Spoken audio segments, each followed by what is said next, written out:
Take it away. All right, Mike, thank you. They don't care about any stinking playoff here. The P's that matter are purpose, priorities, perseverance, and passion. It's Oklahoma State and Oklahoma for the Big 12 championship. Bedlam has been part of their lives forever, since before it became a state in 1907. They were only battling for a territory then. Hi again, everyone. Tim Brando. By my side, Barry Sanders. No, wait a minute.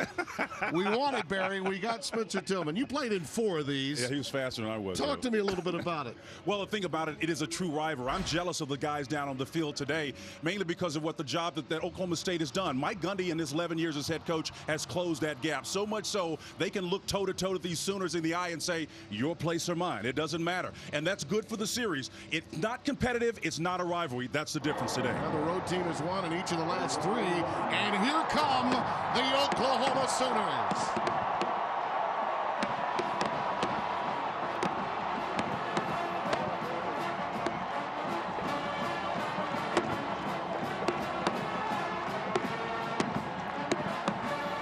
One thing about this matchup and the teams within it, they've followed similar paths through the course of this season. Yeah, rather nondescript start for both teams stumbling out of the gate, and it wasn't pretty. OSU with 2-2 in the month of September, losses to a middling Central Michigan team, and then number 16, Baylor. Since then, 7 straight they've run off. They've been impressive down that stretch, and you look at the margin of difference. Let's see if that pays them well if it's a tight contest. And then the Oklahoma Sooners losing to the University of Houston, and then a tough home loss here against Ohio State. That stung them too, but ultimately they turned the season around, ran off 8 in a row. We'll see. They've been dominant down the stretch. We'll see if they can continue that trend. The other aspect that comes to mind is how strikingly similar these teams attack the opposition's defense. Yeah, particularly at the quarterback position. It's almost like a mirror image of one another. The efficiency title gets put on Mason Rudolph, but let me tell you, he can hit the deep ball with accuracy as well. His counterpart, Mayfield, the undisputed heart and soul of this team, is outstanding. Great receivers to throw to. The 50-50 specialist, James Washington, breakout year for D.D. Westbrook. He has been off the charts since he's been healthy. And Timmy, I think this is where the difference in the game is going to play out. Both these running backs, comparatively, if you look at the last game, over 300 yards rushing as a tandem, 7 yards just the difference between those two. I'm telling you, that Oklahoma State bunch is OU light in the running back department. And the team that some believe should only have 1 loss, how about them Cowboys make their way out onto the field?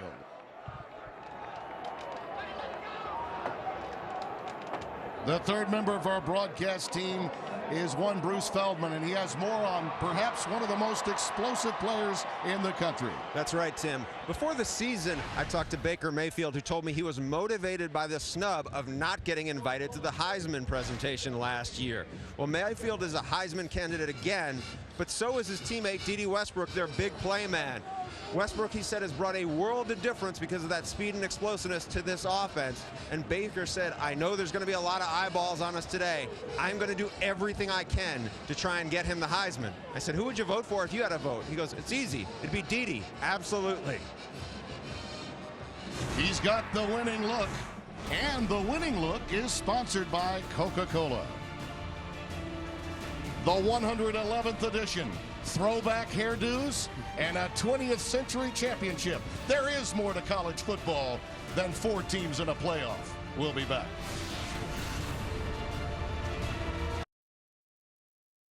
Touchdown Sooners! Bedlam is over! Throws it, he caught it!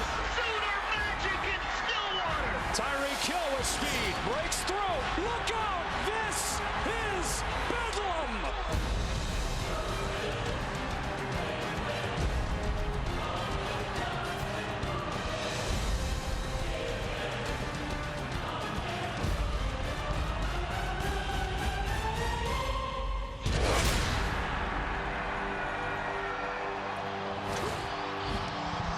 $87,000 plus on hand here at Owen Field, Gaylord Family Memorial Stadium. This is the 111th edition, and yes, it was a territory in the beginning.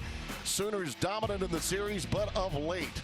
And it really began over 20 years ago when Pat Jones was head coach and Gundy was his quarterback and Barry Sanders and Thurman Thomas were playing. They were challenging Big Brother. Mike Gundy knows a heck of a lot about this series. This is his 26th Bedlam game in all capacities as a player, an assistant, and now a head coach. Bob Stoops has a chance to win his 10th title. That would be more than the 9 losses he's had at home in his career. And the opening kick is through the end zone for a touchback, and it will come out to the 25. OU won the toss, deferred. So let's get a look now at what to watch for when the Cowboys have the football, Spencer. Timmy, we've seen enough of them this year. The passing game is OSU's outpitch. That means that James Washington and Mason Rudolph need to assert themselves quickly. Why? Because the Sooner secondary has some weaknesses in it, and I think good schemers will try to exploit that. Quarterback Jordan Thomas will have to have his best game of his life. He'll likely draw James Washington man-to-man coverage situation along with the homegrown talent. Linebacker Jordan Evans, an inside linebacker that needs a perfect game to have reasonable results today. Guys like Sanchez and Eric Stryker are gone. This is a very young defense, 91st ranked. They've yielded a lot of yardage. And Justice Hill will take it off the left side, and right away he has a first down all the way out to the 43-yard line. Ahmad Thomas makes the saving tackle just like that. An 18-yard gain for the complimentary back, the freshman from Tulsa. And they're going tempo fast. They like to do it. If they get those open plays, they're going to continue to speed rush them. That's Veach, the tight end, who moves into a power situation and will lead Justice Hill. This time over the right side, ahead for 3. It'll be 2nd and 7. Austin Roberts, number 95, made the stop for the Sooners. Tim, you know, Hill and Carson combined for over 300 yards against TCU. This is a tandem that's going to be a key to this game. Oh boy, they were trying to go wide receiver screen, and James Washington, the intended receiver, disrupted. Jordan Thomas was squatting on that one, Spencer. Almost got a pilfer. He really did. He split the coverage. You can see him. His eyes were peeking inside from the beginning. He read it like a book and then drove on that play. That's film study and outstanding deployment at the corner spot. That'll make his defensive coordinator, Mike Stoops, who's up top, the brother of Bob, former Arizona head coach, very happy. It's been tough for this very young defense with all the stars they lost a season ago. All that said, they have a chance to win their 10th game of the year. Carson is in the backfield on 3rd and 7. Rudolph loops it incomplete, intended for Jawan Seals, the senior from Port Arthur, and it'll be a punt formation coming up for Oklahoma State. Nice job of Mike Stoops mixing up. He had man coverage to the top of the field, and then to the near side closest to us, he went with a zone look, and it kind of confused Mason Rudolph. I believe he went to the offside when I think he had a chance to play the front side of that a little bit more. Zach Seiner will punt it away. Had 3 punts for just under 39 yards against TCU in their last game. Both teams coming off open dates. So even with the wet weather, expect the unexpected when both teams have had a lot of time to prepare. And that is D.D. Westbrook back deep with a fair catch called at the 16-yard line. 39-yard boot from Seiner, and let's get a look at what to watch for when Baker Mayfield and company come onto the field. Well, Tim, Oklahoma's been playing complimentary football ever since giving up a record amount of yards against Texas Tech. Samaje Perine, Joe Dixon are in line to be the thorn in the side of this defensive unit here today. And that's my opinion. You got to watch for them early on. OSU's 2 best defenders have to match their threat. That's defensive tackle Vincent Taylor and especially inside linebacker Devontae Averett. They have got to stop those 2. If they can't, it's going to be a long afternoon for the Cowboys. They have been very strong up the middle. It was noticed by Coach Stoops and his offensive coordinator Lincoln Riley, who's down along the sidelines with him. Those tackles and safeties have been solid. It's Samaje Perine to open, and he gets ahead for maybe 2, and that's about it. You mentioned Lincoln Riley. He is so excited about Orlando Brown, their left tackle, and then Powers at the guard position. Ben is another contributor on that left side. They will like to exploit that, and you can see Lincoln Riley there, second-year offensive coordinator. Bob Stoops went out and on a limb and brought him in. He has been absolutely exciting to watch call games. Yeah, it's back to the future. There's a fumble. It's on the ground. Perine lost it, but I do believe it's Perine that got some help from Dimitri Flowers, the fullback. He has been a valuable commodity to this team. He comes up with it.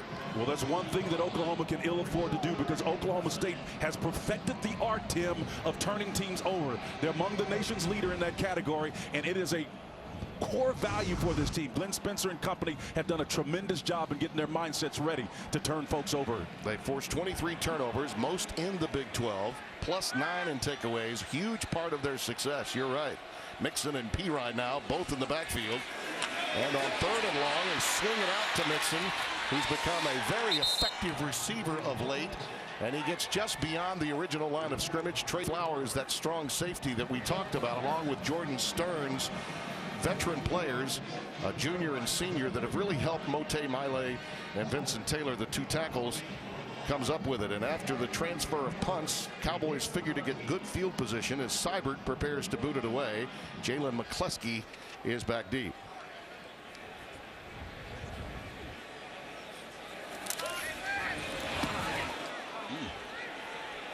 High, short, but well defended, and a fair catch called for at the 41-yard line. A 41-yard boot.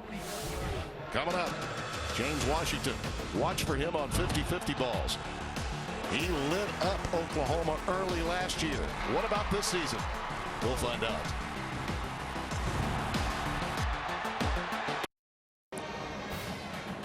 Fox College Football, presented by Jared, is sponsored by the all-new 2017 Ford Super Duty. This is the next level. And by the all-new LG V20. Life's good when you play more. Tim Brando, Spencer Tillman, Bruce Feldman in Norman, Oklahoma. Bedlam and the Big 12 championship at stake here on Fox. Single safety look, trying to encourage them to throw the football. We'll see. Rolling back to a cover 2. This is an invitation to run. And they'll do just that. A fake, actually, and the quick pass out to McCleskey. It was a play fake, and they got it out to Jalen, the sophomore from Covington, Louisiana. There's Big Obo Okoronkwo, number 31. This young man is filling a lot of space and making an impact almost on every play, number 31. And the cream and crimson of Oklahoma. 2nd and 6 after a gain of 4. Now they go with Carson. He tries to cut it back up, and he gets to midfield. 2 yards shy of a first down. Yeah, Mike Stoops, the defensive coordinator for Oklahoma, playing a cat and mouse game. That last play, they had a single safety high, and all that means is you've got more numbers around the line of scrimmage. That's why you don't have success on short runs like that. And on 3rd and 2, Rudolph keeps it. That extra lunge is going to get him to within about a half yard of the line to make. Jordan Evans made the tackle, so decision time coming up. Well, you got to make a decision, and when you have these little option routes, you got to do the basic thing, and that is stay home and allow your secondary support to fill and support. That's exactly what the Sooners did on that play. Outstanding defensive effort. Well, they waited to the last moment and decided to go ahead and punt it. Given the conditions, probably a wise choice. They almost got a fumble from Pirine inside the red zone a moment ago. Zach Seiner will boot it away. D.D. Westbrook awaits at the 10-yard line. And Timmy, he's 100% healthy, no problems with that hamstring. That's the reason why he's been so explosive, over 1,300 yards from the receiving position, but he's as dangerous as a return guy. Westbrook with the fair catch at the 11-yard line. Well, just what we expected, right? A track meet. Right out of the gates, both teams just scintillating on offense. Well, we'll see the Sooners rushing attack when we return to Norman.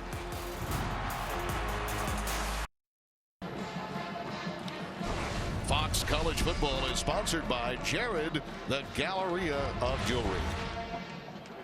0-0 our score, just underway first quarter. Baker Mayfield bringing his Sooners back out onto the field. We asked him about the differences this year from last when he was a Heisman finalist. He said, you know, I'm using my playmakers better. And Lincoln Riley said, yeah. His offensive coordinator said more patient, more willing to distribute, even better than he was a season ago. Total package. Joe Mixon is in the backfield on first down from the 12. Not much. That interior alignment of Oklahoma State led by Averett, the linebacker that you mentioned, Spencer, coming up to make the stop. Got some help from Lindsey Pipkins, the grad transfer from ULM and Monroe out of Mansfield, Texas. Yeah, Lindsey did a nice job of securing that and being that second man to nail him down. 2nd down and 9. On the read, Mayfield decided to keep it. That play was doomed from the beginning thanks to Jordan Burton, who had tremendous penetration.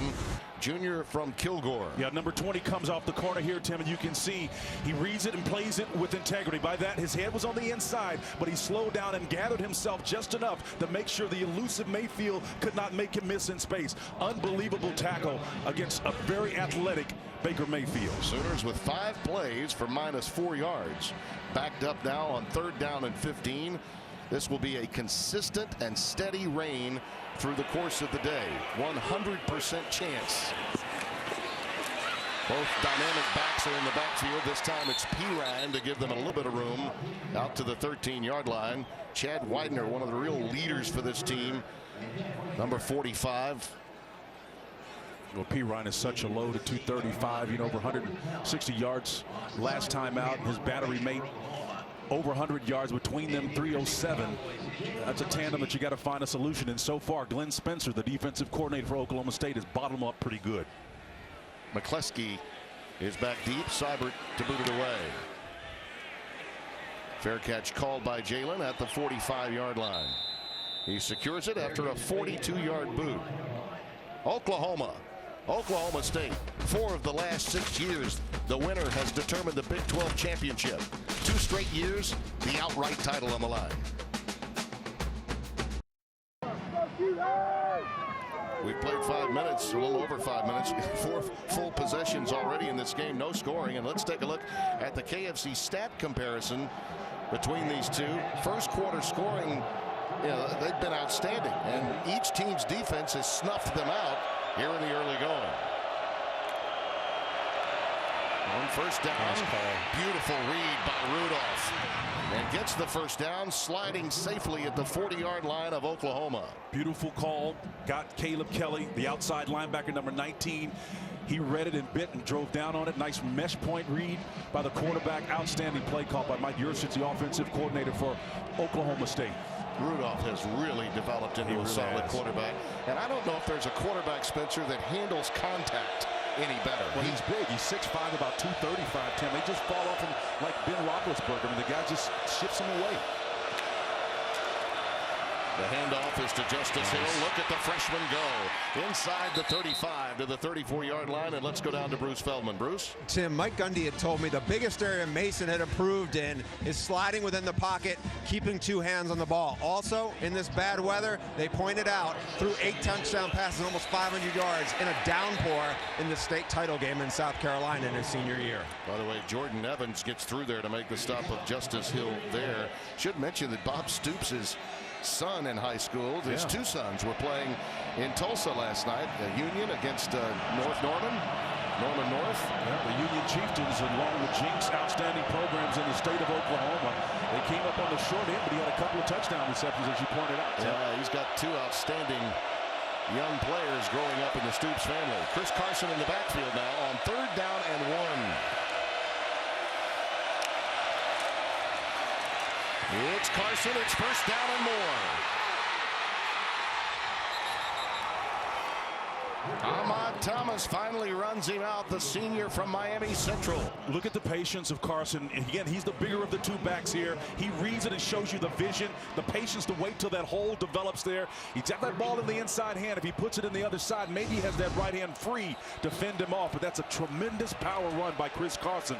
Part of this tandem in this Cowboy backfield is awesome. Sooners on their heels and have called a timeout now with the ball at the 7-yard line. And with this field position that Mike Gundy's had really after that first down, the 18-yard run that he got from Justice Hill, they've had the better of it in terms of field positions. Time now for them to cash in. This is a critical juncture. And I wouldn't be surprised if Hill figures in that it's obviously he's the smaller of the 2 backs, Tim.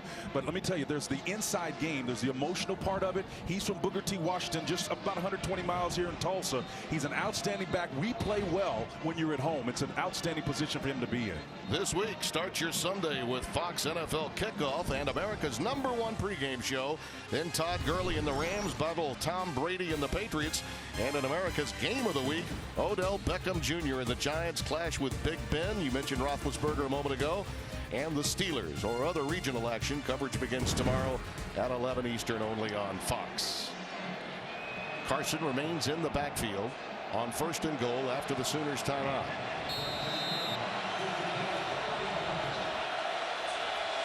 These two teams have really been living with the ground game in the red zone of late. Attack this short side of the field here. Carson burrows ahead to about the 5-yard line. Pretty good penetration from Oklahoma's Ahmad Thomas, the free safety, coming up to help Caleb Kelly, number 19, the linebacker. Yeah, Caleb Kelly came down inside in that particular position, the alternate of where he was when he got beat on the previous play. So again, Caleb trying to atone for his mistakes earlier. Makes an outstanding play. Justice Hill checks in. Well, they are just the yin and yang of this running game, Hill and Carson. And I love the way Yurcich Spencer is utilizing them. This is what Mason Rudolph does well. He's a general now, getting his team in the exact play he wants to exploit the defense. It's a stretch play and a cutback. And stopped, I believe, at the 1-foot line by Ahmad Thomas is Justice Hill. That was a beautiful cutback that the freshman made, but he was met head on right at the line. Instinctive and intuitive, the success begins with getting in the right play. And the key to that stretch is to take it as far and as fast as you can until the backside flow separates, and then you get it upfield north and south. And the freshman out of Tulsa, Oklahoma got it there in a hurry. And he got met with a safety who was in a bad frame of mind, Ahmad Thomas. 3rd and goal from the 1. Attack that gap up top, Timmy. Oklahoma State is looking to get a timeout. The ball was fumbled. They were in trouble from the beginning, and you could see the coaching staff running to the line of scrimmage trying to get a timeout. They did not like what they saw. Rudolph did wind up on top of it. Well, I'm not sure what discouraged them from trying to get in there to get a play, because it wasn't the formation. The ball never got seated properly from the center to the quarterback. So whatever the coaches were frustrated by, they wanted to turn around. It was the exchange that was more problematic. Well, they were really, Gundy was running to the line of scrimmage. This will now be a 19-yard field goal for Ben Grogan.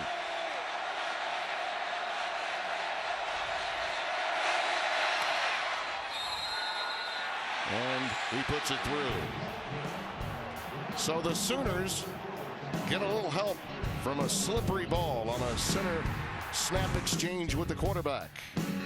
Strike up the percussion section. Bring out the history. The currency of college football is about winning your conference championship.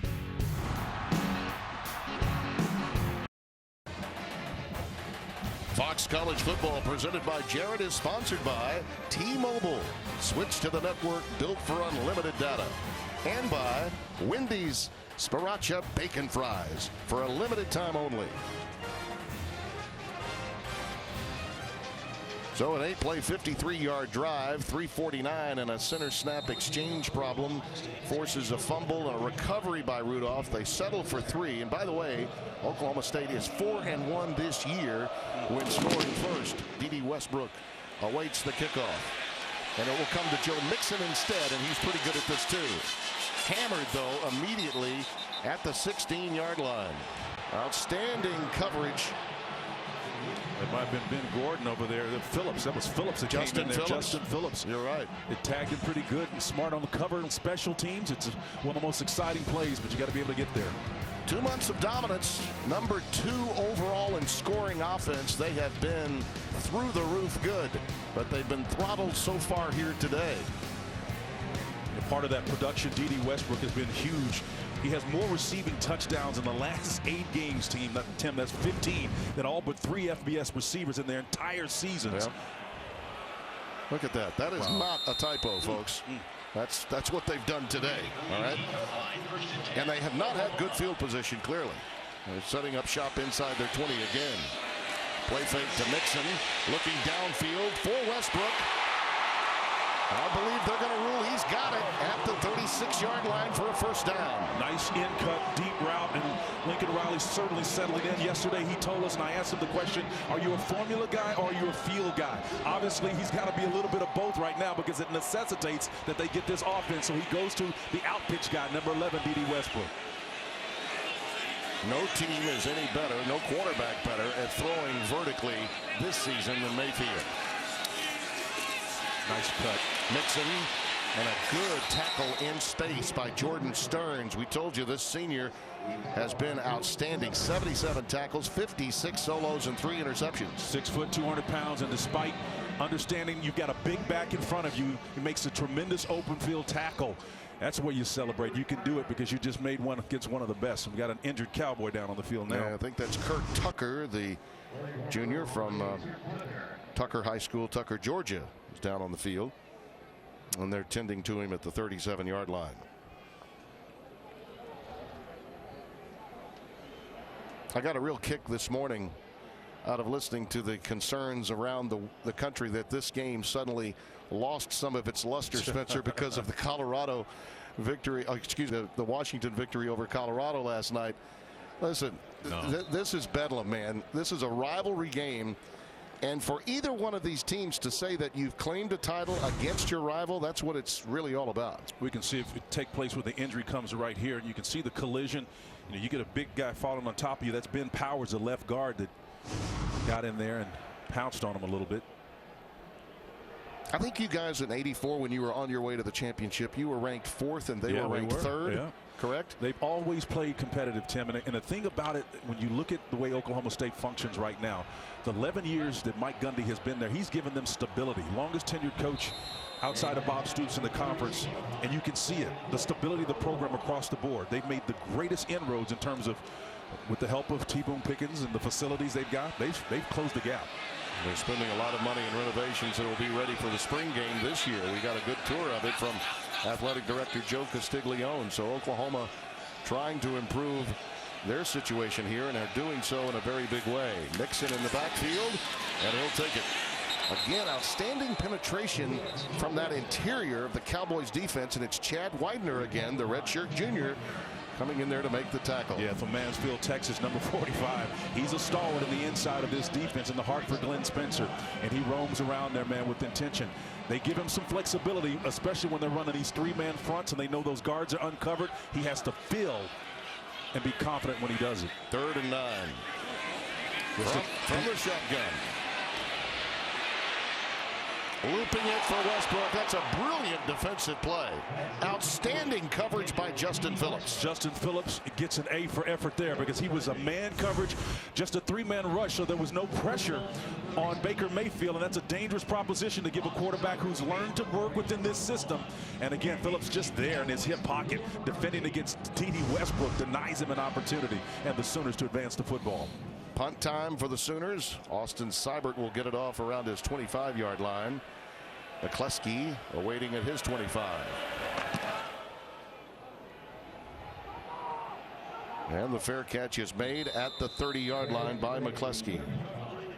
33-yard boot. Well, earlier today, the flyover was in honor of Mike Winchester and his contributions to Sooner Sports and Southwest Airlines. Mike tragically passed away a few weeks ago. He worked for Southwest for 29 years, a member of your '85 team, yep, Spencer, that won the national championship. He was known as someone who always had a big heart and a big smile, and our thoughts and prayers are with Mike's friends and family, and I know he meant a lot to you. Yeah, he did, and his wife, known them for many, many years, since he was about 18 years of age, and he had a big leg and a bigger heart. Mike Winchester is going to be missed big time. From the 30-yard line, first down, Oklahoma State. Justice Hill is in the backfield.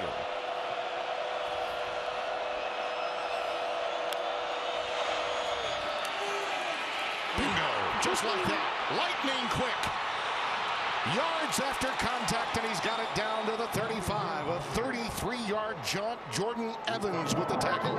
And if you're a Sooner fan, you're discouraged for a number of things. Look, there's nobody back here on the back end. That means the Sooners are expecting the run. They've got so many bodies around the line of scrimmage. Once you pass that interior front, there's nothing but air and opportunity. Mike Stoops has got to get away to defend that. How about that broken tackle? Wow, that's outstanding. Thomas. That's a good tackler, too, that he got away from. Chris Carson checks in. That got him over 1,000 yards, Hill, with that run on the season. And now Carson's in the backfield. Rudolph decides to call his own number, designed run, and he burrows down to the 35. They had given Hill the 38-yard line on that prior run, so it's a gain of 3. We'll call it 2. Second down and 8. There's Justice Hill. That's a freshman record now. You think of all the greats that have been there. That's quite flattering for the young man to be. True or redshirt, the most ever in school history. That gets him past the likes of Thurman. I mean, that's big time. Yeah, it really is. Second and 8.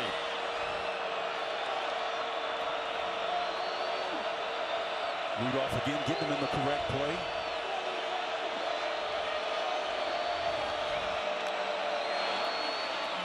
Carson's got plenty of room on the edge.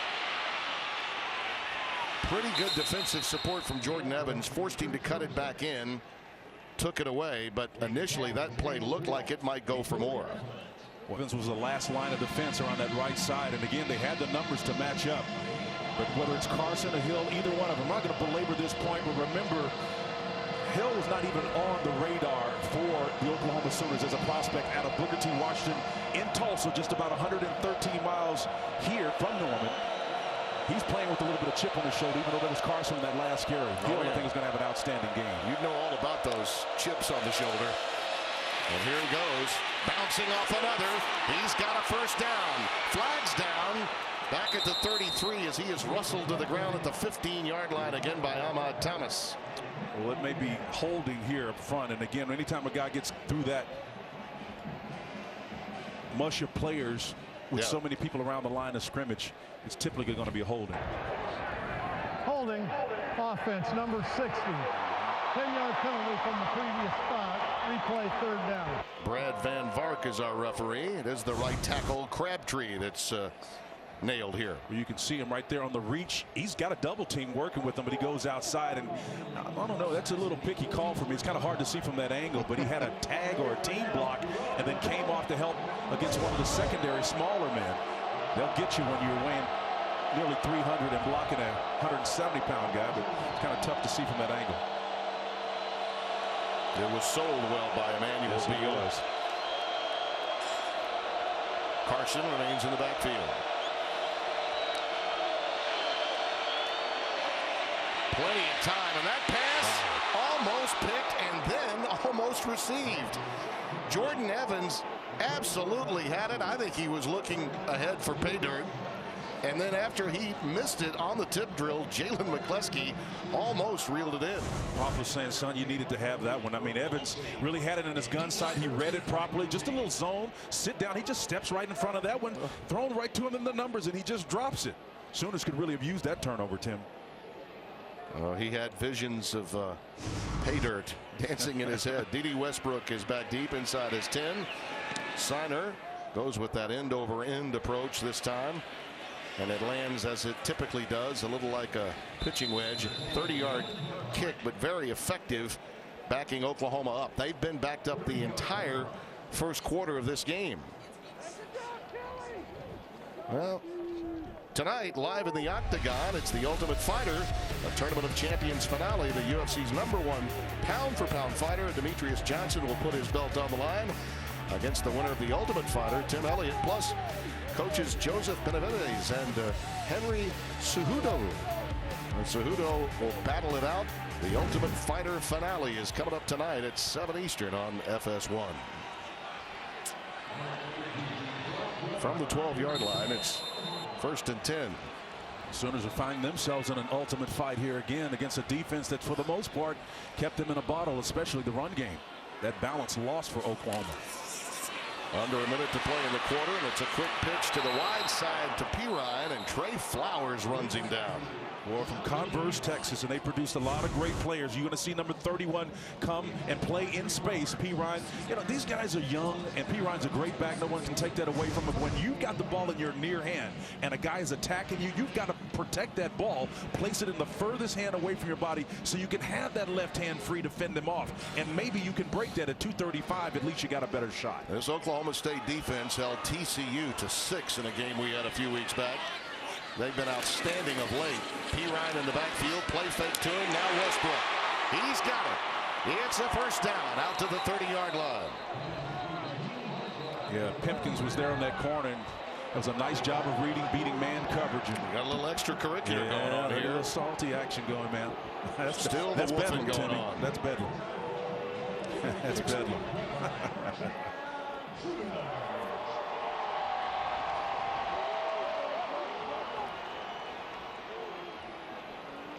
We were thinking that might have ended the quarter.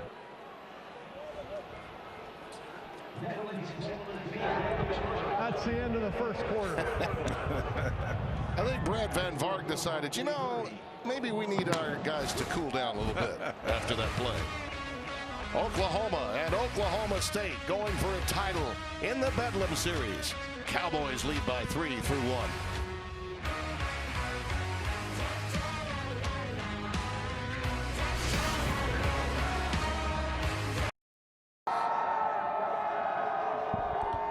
Fox College football is sponsored by Jared, the Galleria of Jewelry. Well, the first time this season that Oklahoma has been shut out in the first quarter. We touched on this defense and how they held TCU to 6. Glenn Spencer has been around a long time. Yes, he has. Knows this series inside and out. You know, he's had the benefit of having Vincent Taylor, who is a two-gap guy, who is occupying a lot of space, and he and Mote Maile, numbers 90 and 96, he says, has been the real difference in them from a defensive standpoint in the last month and a half. Yeah, because he allows them, both Vincent particularly, allows them to get pressure on them. And the bottom line is, when you see you're able to get pressure on a formation with just 3 and not bringing 5 to create a blitz context, that's a good thing. Play fake to P. Ryan. Baker Mayfield with time. Wow. This is where he's devastating, and so is this guy. D for yet another TD.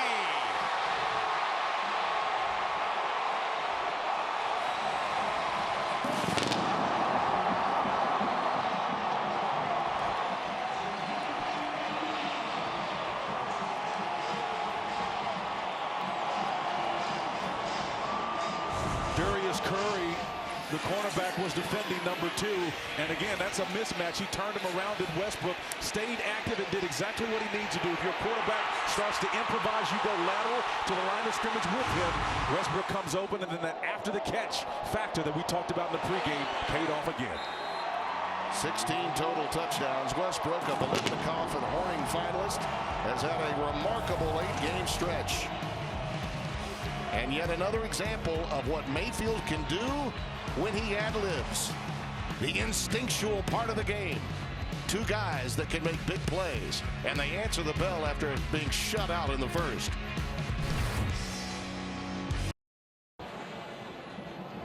Seven to 3 our score. The Schooner has taken some short rides today, not as many long ones because of the inclement weather. Want to make sure that the field is in good shape.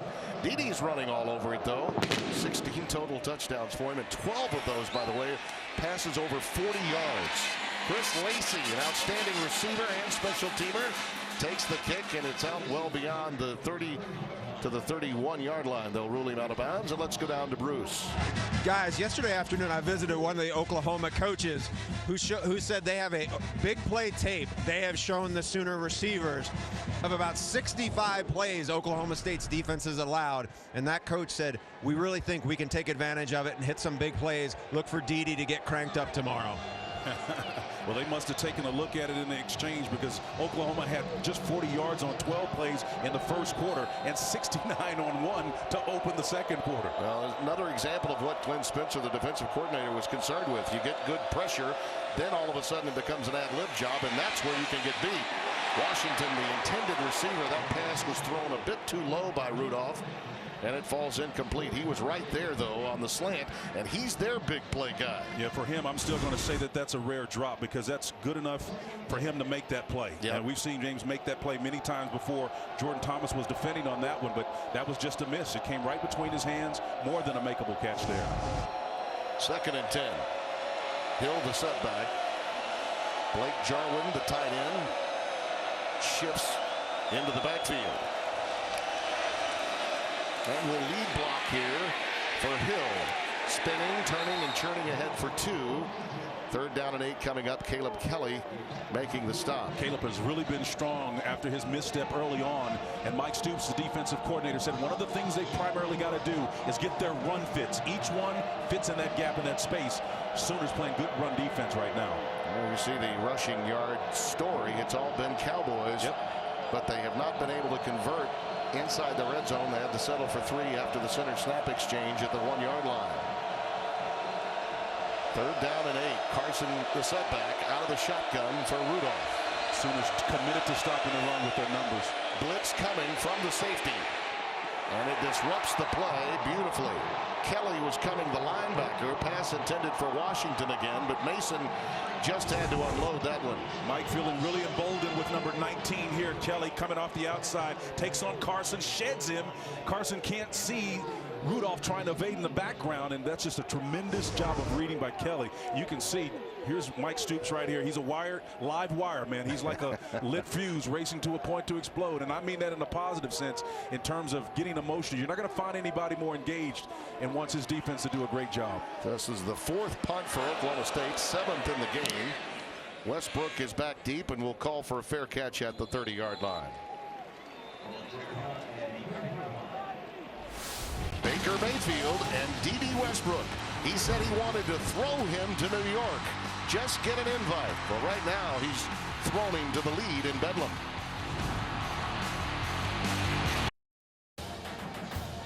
Fox College Football, presented by Jared, is sponsored by Progressive, handing off big savings to you. Norman, Oklahoma. Tim Brando along with Bruce Feldman down on the sidelines, and Spencer Tillman with me. And so far, I think the difference has only been Mason Rudolph's receivers have not caught theirs, and D.D. has caught Baker's to this point. A rare drop by James Washington. We don't see him make those kind of plays very often. But again, I think that, and then the fact that the adjustments that Mike Stoops, the defensive coordinator, has made in this 2nd quarter, he's got to do something, because they gave up 121 yards rushing in the 1st quarter. And I think that response so far has been pretty effective for the Oklahoma Sooners in that run defense. They start this drive at their 30-yard line with Samaje Perine in the backfield.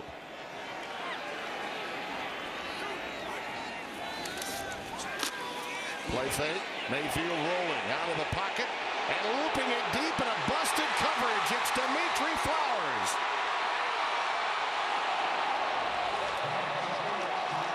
"66 yards.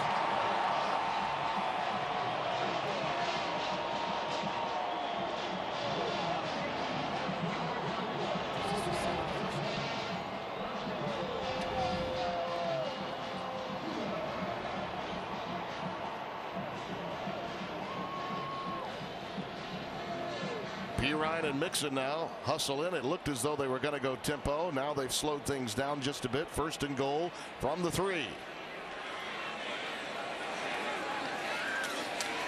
That's Mixon. Where was the mix-up here, Spencer? We'll give Lincoln Riley credit. Number 1, you can see these move plays where they bring the quarterback outside the formation. This is a delay cross all the way deep down the field. The back comes open. Flowers does a tremendous job of navigating open space. He's a bigger guy, so they eventually caught up to him. But again, this is the 2nd time, with D.D. Westbrooks being the 1st, when Lincoln Riley has been able to take advantage of formation on those deep crossing routes with the back and then with his outstanding receiver. You've got to be able to adjust to that. Call it from the 2-yard line after a gain of 1, 2nd and goal. Now a late switch. Perine moves in to the Wildcat, and he takes it. And Oklahoma State was prepared for that. Stopped by Jordan Stearns, number 13, the senior, free safety. Yeah, Oklahoma State has got to do a better job of recognizing when they go with that twin formation outside, way outside the numbers. That can be an easy steal, kind of a natural pick route they can run down there if the Sooners want to. So now the Lincoln Riley offensive coordinator has a snapshot of what they'll likely do. Don't be surprised if this play does not succeed, if they come right back to it. 3rd and goal from the 2. It's Perine in the backfield now with Mayfield back at quarterback. Rolling and tossing, and there it is. Touchdown, Geno Lewis. A flag on the play. Might we have motion?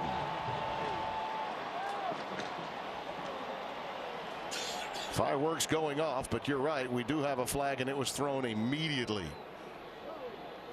Much to the chagrin of Bob Stoops.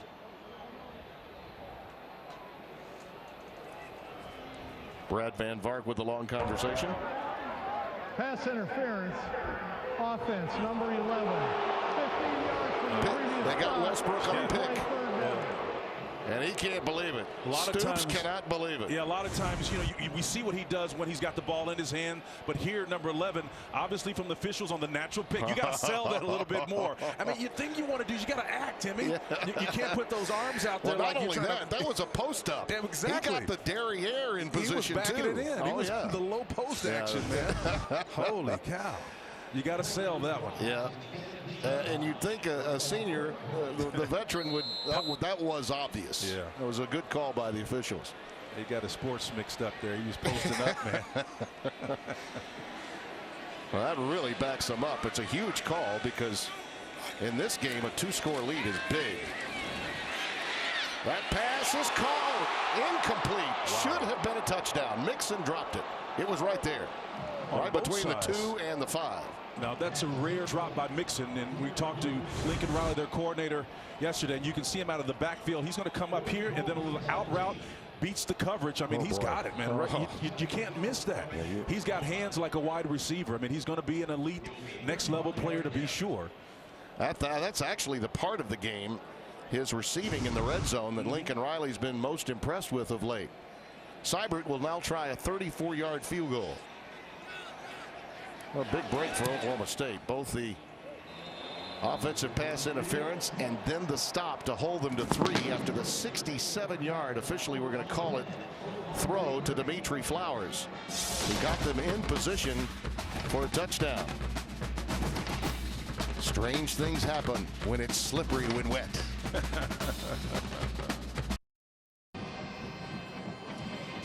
Fox College Football is sponsored by Jared, the Gallery of Jewelry. Tim Brando, Spencer Tillman, Bruce Feldman, happy to have you with us. It's Championship Saturday. A lot to be determined. First and foremost for the 87,000 plus on hand here in Oklahoma. A Big 12 title and trip to New Orleans for the Sugar Bowl. Barry Sanders will let this one go through the end zone and for a touchback. 2 big plays in the passing game in the second quarter for Oklahoma. One a bust coverage and one just a great play call. I do like number 11 Westbrook just on an improvised play, a double move, reading what his quarterback is doing to stay open. And again, we know how dangerous he is once he gets the ball in his hand. But when Trey Flowers on the back end of this play is actually Lincoln Riley out scheming the opposition. I'm going to show you exactly where he is off the line of scrimmage. He is a back working as the end man on the line of scrimmage, and he breaks the middle. Averett, number 40, typically would be assigned to him, but that matchup broke down. He read it as an inside run, committed himself, and then Trey Flowers just ripped him right down the middle. Outstanding scheme by Lincoln Riley. Ramon Richards saved that touchdown, and it could pay dividends if this one's close late. And generally speaking, Bedlam is close late. This pass, a crossing pattern for Washington, is thrown low and incomplete from Rudolph. He's tried to hook up with him. Washington did have a drop. That one really not catchable. Second down and 10, but he is clearly targeting number 28. He is, but Jordan Thomas was giving him a funky kind of a look on that play, and it wasn't man. It was a combination coverage with the linebackers dropping in deep zone, and that's what gave Rudolph a bad read. Chris Carson in the backfield now. They go with a trips formation to the bottom of your screen on 2nd and 10.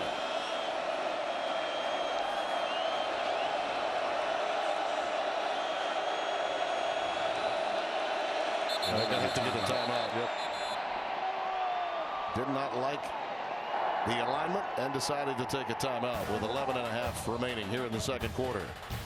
Mike Yuricich and company will chat with their quarterback. Fox College Football presented by Jared is sponsored by Nissan, premier partner of the Heisman Trophy, and by Geico. 15 minutes could save you 15% or more on car insurance. Well, it was back in November of '84. Oklahoma State at number 2, Oklahoma. What a remarkable game that was. Thurman Thomas and the Cowboys overwhelmed by the Sooners. It was 3 versus 4.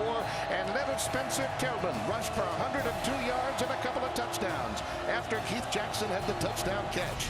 I believe Keith Jackson may have been calling that game. Rolling around on that side. Oh, golly wally. And you guys went on to a national championship January of '85. Here's Chris Carson over the left side to about the 26-yard line. Matt Romar made the stop. Spencer, I know back in those days you knew how many touches you were going to get as a running back, but as many great backs as you had, were you ever aware that you'd get more than, say, 10 touches in a game? No, you never could anticipate that, particularly when we're in pure bone, where you had 3 backs in the backfield, and our fullback was handling the ball as much as either the left or the right halfback. So with Marcus Dupree, there was a whole lot to share, big boy. You took that red shirt as a freshman. Yes, sir. As quickly as you could. 3rd down and 9. Little bubble screen. They go to Jawan Seals. He's ahead to about the 32-yard line, not nearly to the line to make. And it's a punt formation coming up. But to show you how things come full circle, to complete that thought there, even though today has not been a featured part of the Sooners' attack, their 2 running backs are elite running backs, just like it was 30 years ago. So time moves on, but sometimes it comes full circle. D.D. Westbrook drops back deep. Signer will punt it away yet again. The Cowboys were finding a lot of room in their running game early, not so much of late. This one is a low one that D.D. does field. Well, I think they're going to say he's got to work on his little signals. I think he waved. It was about, oh, by the way, that was a fair catch you called, D.D. Yeah. 41-yard boot, so you can't run with it. With more on Baker Mayfield, here's Bruce Feldman. Tim, before the game, I ran into former OU quarterback Trevor Knight, and I had seen him the day before where he had a beard. Now Trevor has a Fu Manchu. What gives? It's Baker's idea. He wanted all the quarterbacks, including former OU quarterback Cody Thomas, who's now a baseball player in the Dodgers organization. He said, we all did some Just for Men. I said, why? He goes, Baker thought it'd be fun. So this is the direction they're doing for Bedlam. Gosh, I thought that was reserved for granddads like me. Just for men. Hey, man, it's utility. Oh, boy. It'll extend your what career. A great kid Trevor Knight is, too. And good for him, the change that he made to Texas A&M, even though it ended with an injury for him. That's Joe Mixon, stopped by Jordan Stearns. We talked to Bob Stoops about Trevor and how happy he was for him. He said that's exactly what that graduate transfer rule was designed to do. And he's absolutely right about it. But how about Baker Mayfield coming over here from Texas Tech saying, you know what, I think I want to play there, where an incoming quarterback just won the MVP in the Sugar Bowl in a win against Alabama. Yeah, when I think about Baker Mayfield, I think of resiliency. He's not intimidated by the challenge. He's going to embrace it and knows that ultimately it's going to produce character. We need more resiliency in players like him. 2nd and 11.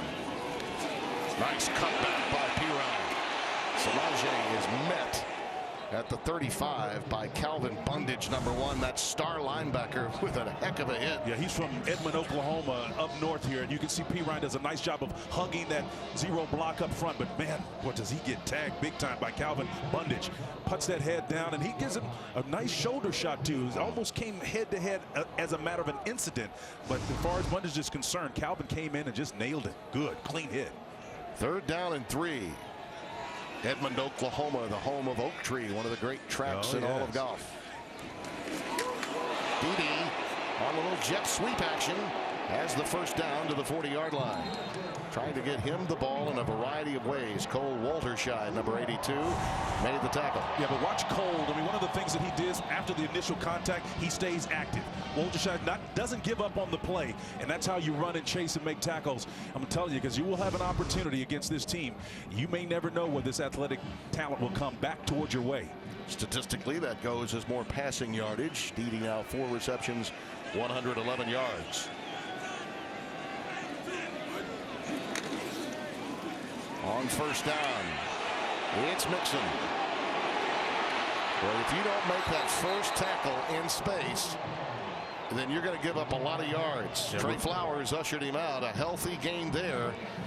Richards had his shot, did not come up with him. Ramon Richards, number 7, again.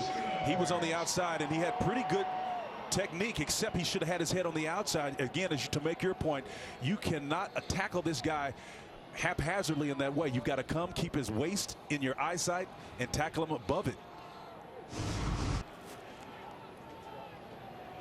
First down with the ball at the 47.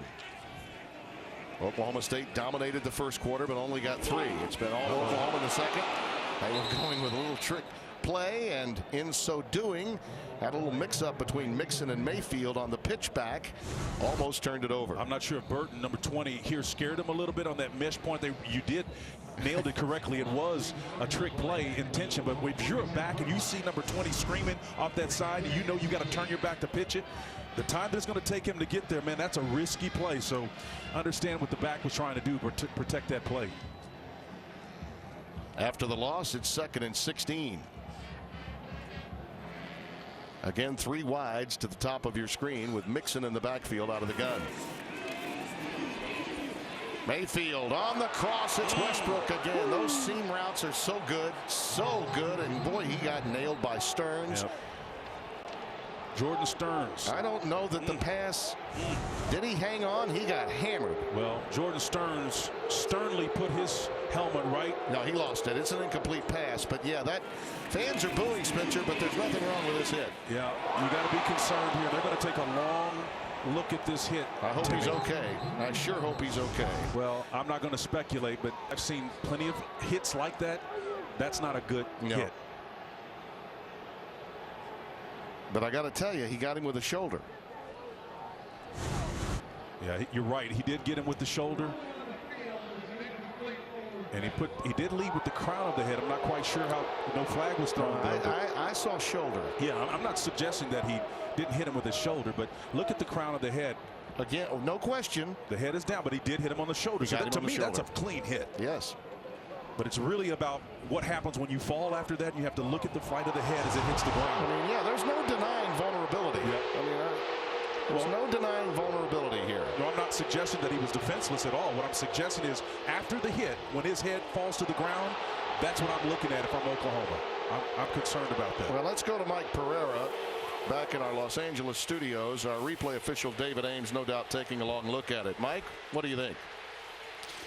Yeah, you know, we looked at it until that very last shot. We thought it was a legal hit shoulder to shoulder, and I still think it's below the neck area a little bit. It's puts David Ames in a position, though, that he needs to look at that. Another thing he's going to look at, catch or no catch. And it was ruled on the field as incomplete pass, which we think is good because the contact simultaneous with the foot coming down, and then he doesn't hold on to it when he hits the ground.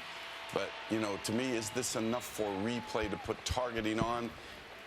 If I'm David Ames, I don't really think it's the flagrant one that he would really need to put on. I agree.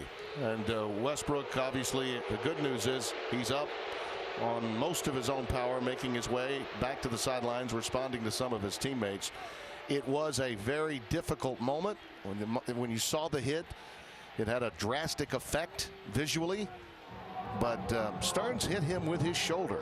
I mean, there's absolutely no denying that. Yeah, but once again, let me be perfectly clear. It was not the initial contact that I'm concerned about. It was actually his head hitting the ground after that. Yes. The back of the head, the cerebellum, that's the area you got to really be concerned about, man. That's which would mean concussion symptoms absolutely will be there, and he'll go through the protocol. Absolutely.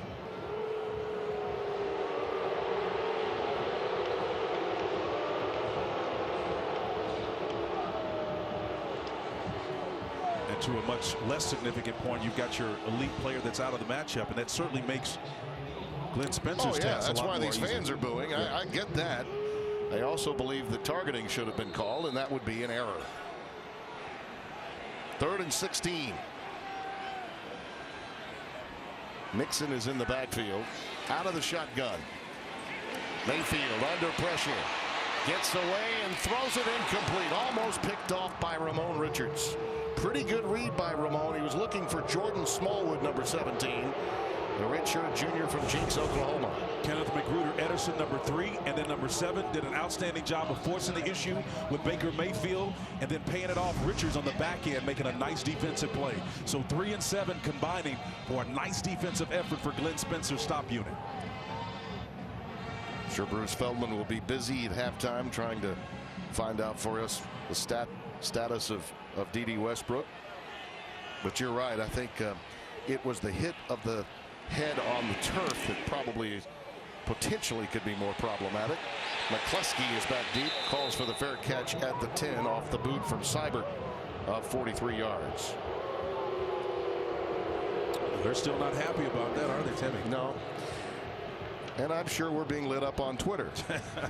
But that's the business that we're in. As you mentioned so often, we live in a world of images and impressions, and what we have to discuss is immediate and absolute. And even you mentioned that there was no question he led with his shoulder, and it was, according to Mike Pereira, low enough that you would not bring in flagrant targeting. 1st and 10 from the 10. Oklahoma State has been throttled here in the second quarter after a pretty productive run game in the first. Hill trying to go stretch, and here's the penetration. Emmanuel Beal. Well, the junior from Reynoldsburg has been big time. We've got a marker down to go with it at the 14-yard line. Well, they sort that out. Okoronkwo, the outside linebacker, number 31, was all in the kitchen of that offensive execution there, boy. Obo causing a problem, right? There he is. There he is. Personal foul, face mask, defense number 14, 15 yards from the previous spot, automatic first down. I didn't notice that in real time. We'll take a look at it here. Obo was in the backfield. Wow, that's where the disruption happened. I thought Hill actually initiated that. Emmanuel Beal is the inside linebacker, but again, maybe Didn't it's it look that like right Hill hand. initiated that? Well, I do think Beal has the back like a horse collar in the back. They don't call that, but it was the face mask, I think, in the front that they clearly saw. Yeah, I think Justice Hill is the guy that initiated using the face mask with the stiff arm. At any rate, Rudolph comes out of the pocket. And as resourceful as he is, he gets ahead to the 33-yard line, a couple of yards shy of the first down. Matt Romar, number 92, making the tackle. Now, Oklahoma State wants to go fast right now. It's rare that you get Rudolph making that type of play, but he can run. He's mobile. Hill again. What a nice quick move. Boy, you talk about quick feet, Spencer. Those short, choppy steps. That was fantastic at the point of attack. Here you go, like smoke through a keyhole. Nice vision. Justice getting upfield. That's the verdict. Excellent play. On first down, looking long. Washington. He's got it at the 12. Jordan Thomas was there in single coverage. Now you know why we said earlier it was so uncommon for him to drop that low ball. The 50-50 ball, he owns it. It's his. You can see off coverage by Jordan. He runs with him, playing what we call a bail technique, where he's got his face to the quarterback, watching the whole distance. He just got beat by a superior player. 44 yards the gain. Now in the red zone again, Oklahoma State. Carson. He gets it to the 6. Just a marvelous catch, too, by Washington. It's about claiming territory. That's what Oklahoma's history is about. Claim it as your own. He stuck it, did Washington his stake in the ground that one, and politely handed it to the official. Well, we were talking about Ogbonnie Okoronkwo, number 31. He's down on the field at the 10-yard line, so some concern for him. By the way, Washington is now second in the Big 12 with 60 receptions, 1,159 yards, 9 touchdowns. That before today, second only to guess who? D.D. Westbrook. He's a marvelous big play guy. Well, it only took him a couple of catches against West Virginia to get 100 yards, and he's sudden and he's explosive. And when you watch this offense, Tim, it alternates between calm and explosive power. Let's take a look and see if we can see the headshot right there. So Okoronkwo, that's the knee that gets him, is one of his own really that got him. Yeah, that's tough. Gallimore. It was the Gallimore's knee that got Obo there, and he's at least halfway to his feet. Bob Stoops, you can see him so engaged, talking it out. Scott Anderson, the trainer and group, make their way off the field. And Scott Anderson, one of the best in the country at what he does there, walking next to Obo. These young players, You know, Kelly's on the other side at that outside linebacker spot. Mike Stoops was telling us, gosh, we've got guys that are freshmen that have only been here since June. Okoronkwo, the junior from Houston, Texas, is one of the solid veterans of this team. 2nd and 4 coming up. Chris Carson is now in the backfield. They can make the 2-yard line and get a first down without scoring a touchdown.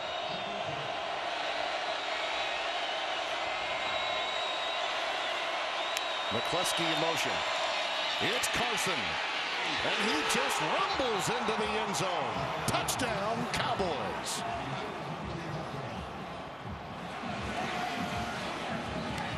We saw him take out a couple of TCU guys 3 weeks ago, and he ran with vengeance here. Speed plus mass equals force. It's simple physics. You can see 32 just put his shoulder down. Low man is always going to win. And if you're standing still, believe me, you're going for a ride. You don't even have to want to go. Number 32 is a tough out. He went right into the chest of Jordan Evans. That's a big-time defender. 29th rushing touchdown of the year for Oklahoma State. 8th for him. Grogan with the extra point.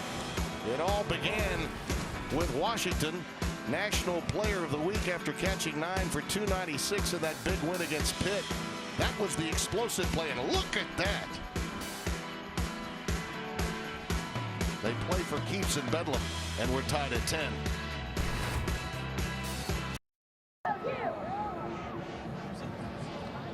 Fox Sports College Football is sponsored by Jared, the Galleria of Jewelry. Tim Brando, Spencer Tillman, Bruce Feldman. Talk about a game-changing drive culminating with the touchdown jaunt of Carson, and it was done with authority. 90 yards that drive. The big play to Washington for 44. Here's Mixon with the return from his 4. Flags down as he's ushered out of bounds with a lot of help from Cowboys after a 12-yard return. We'll have to check the marker.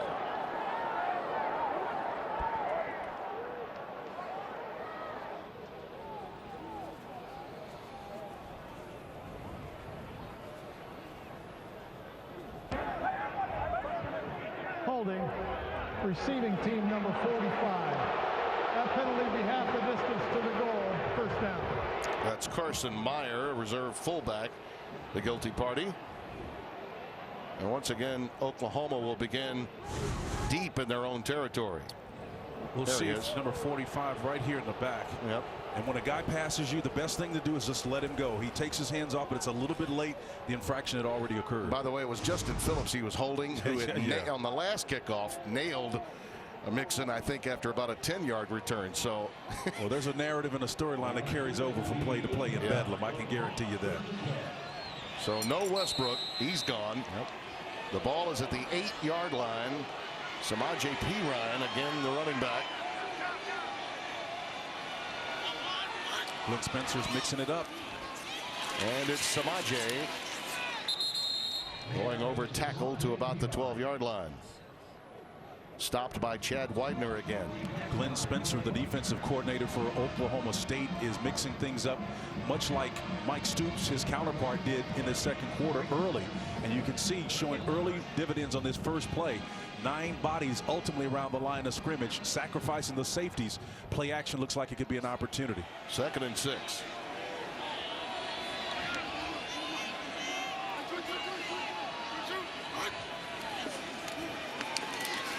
Perine again. Not much. Yeah, Oklahoma State's committed to stopping the run down here. 2 things give them that confidence. They backed up. They've got Oklahoma inside of their red zone, inside the 10-yard line, in fact. And then the fact that they've got so many men around the line of scrimmage. Yep. Offensively, you're not inclined to do a thing but run the football down here. Vincent Taylor led the charge there. There you see Westbrook along the sidelines. He is communicating to some of his teammates.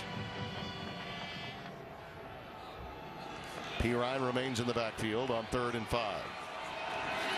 Just a 3-man rush.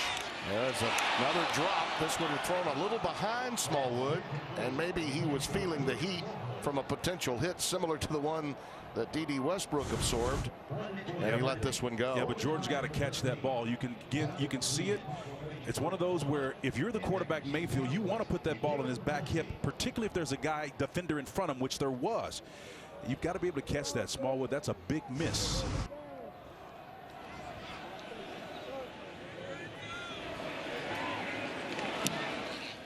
McCleskey is back deep at midfield and calls for the fair catch off the boot of 37 yards.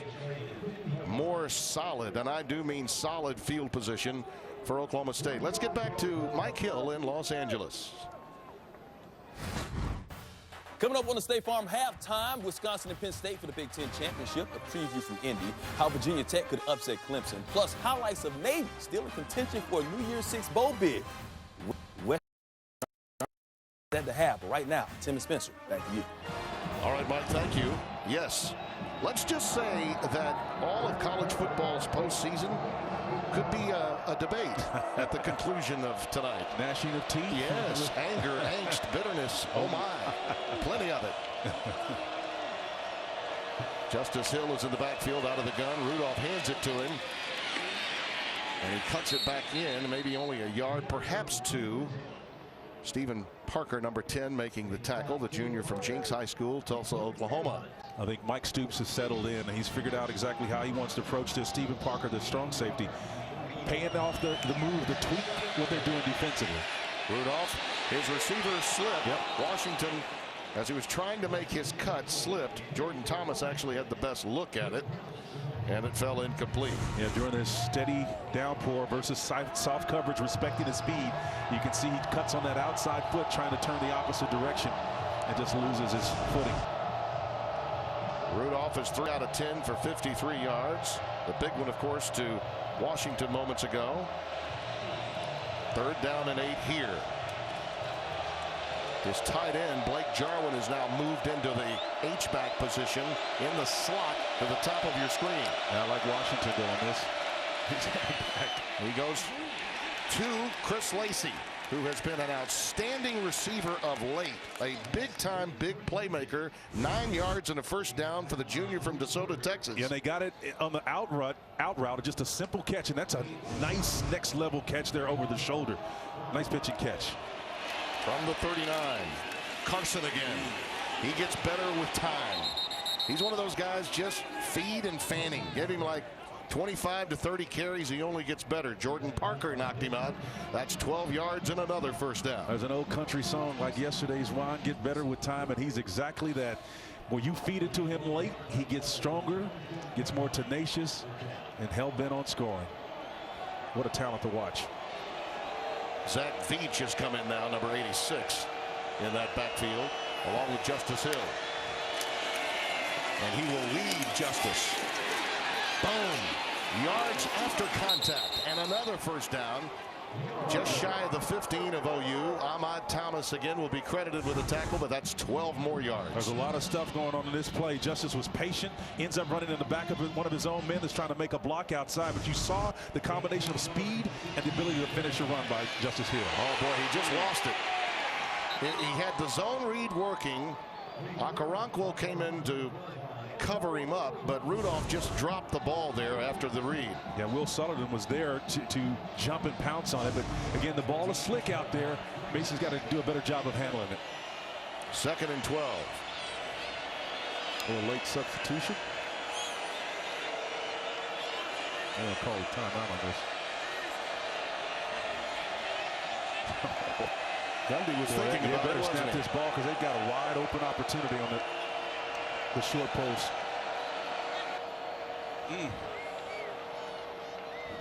Yeah, Gundy had that one sized up. The man with the mullet. And that's Baker Mayfield that loves it.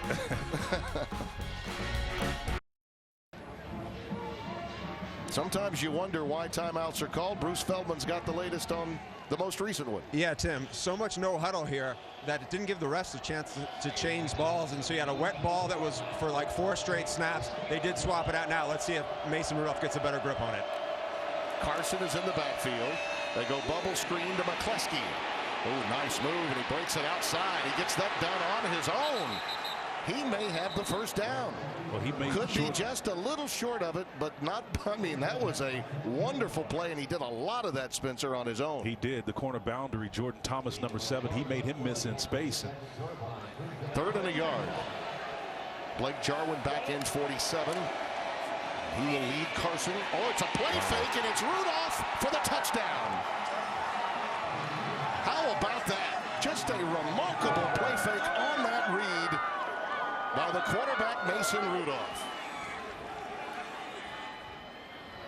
Well, Timmy, it's just a numbers game, and when you're 6'5", 235, if this guy commits down here, number 2 is athletic enough to make you pay for it. As we said at the top of the show, people want to put him in a box, mainly because he has so much talent around him. But after platooning for last year and throwing for nearly 3,700 yards, this guy's got more blades in his Army Swiss knife. I'm telling you, that was as good a read as you'll see. And they set it up, Spencer, so beautifully in that drive by running Hill and Carson behind Veach and Jarwin. It was wide open for number 2.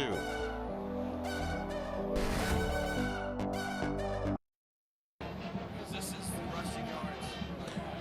17-10 our score with 1:28 remaining here in the second quarter. This right now, the combination of Carson and Hill are topping the highly touted running backs of Pirine and Mixon.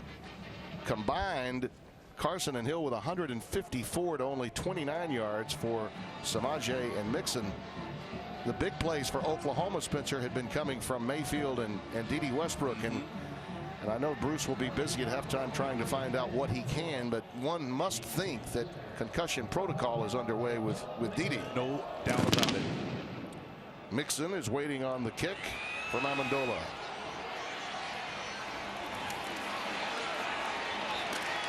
Ahead to the 24, maybe the 25-yard line.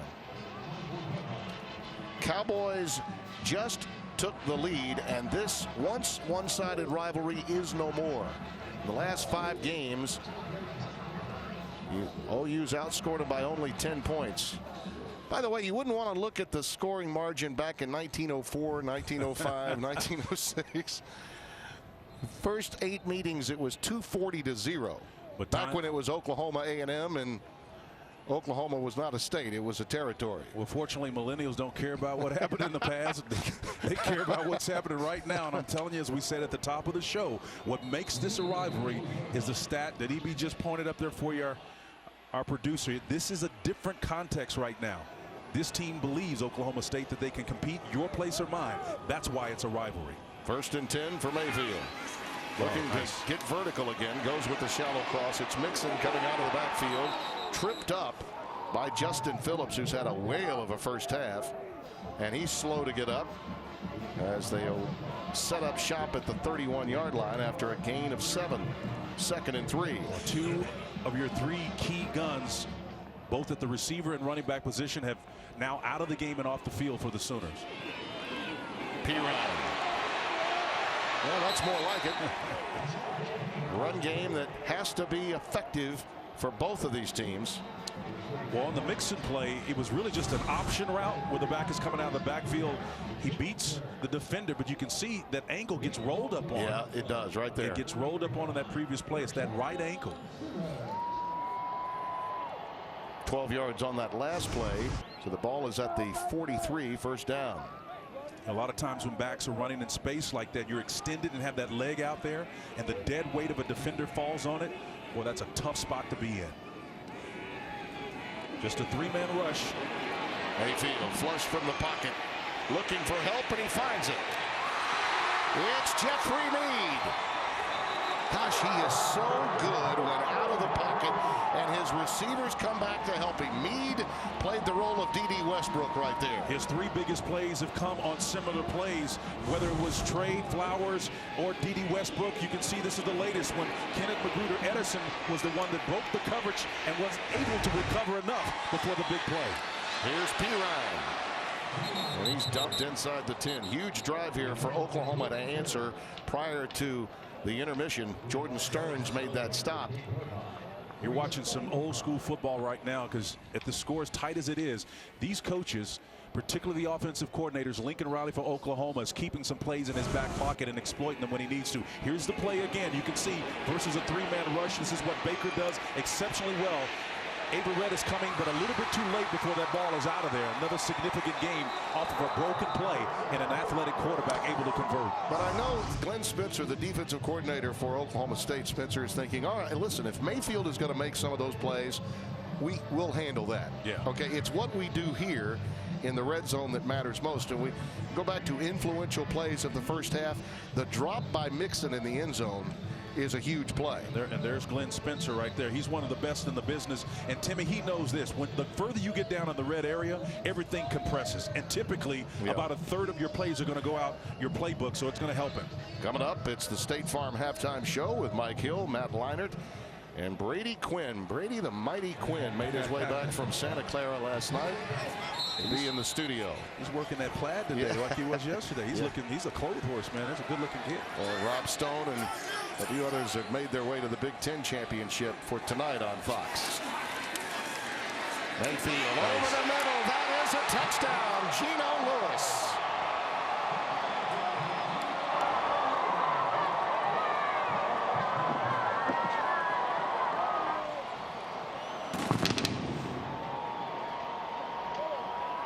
His second of the day. You can see Geno out here in the tandem match. He slows down just enough to beat Averett, I think, who's trying to defend him there. And he works inside against what looks like man coverage with maybe a little zone over the top. It's a nice pitch and catch there. His second touchdown of the year. He had one earlier that was called back, you might recall. So his first touchdown reception of the day. But he's been playing big of late. Youngster from Wilkes-Barre, Pennsylvania. Graduate transfer from Penn State. Right now, he says, we are Sooners.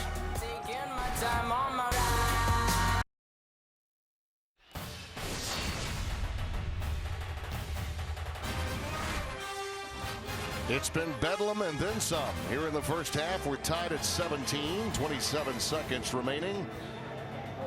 As Oklahoma has answered the Cowboys, who had 14 unanswered, to take the lead. And it's Geno Lewis on the receiving end of that touchdown. Seibert will kick it away. Barry Sanders Jr. is back deep. This time he'll field it at the 2.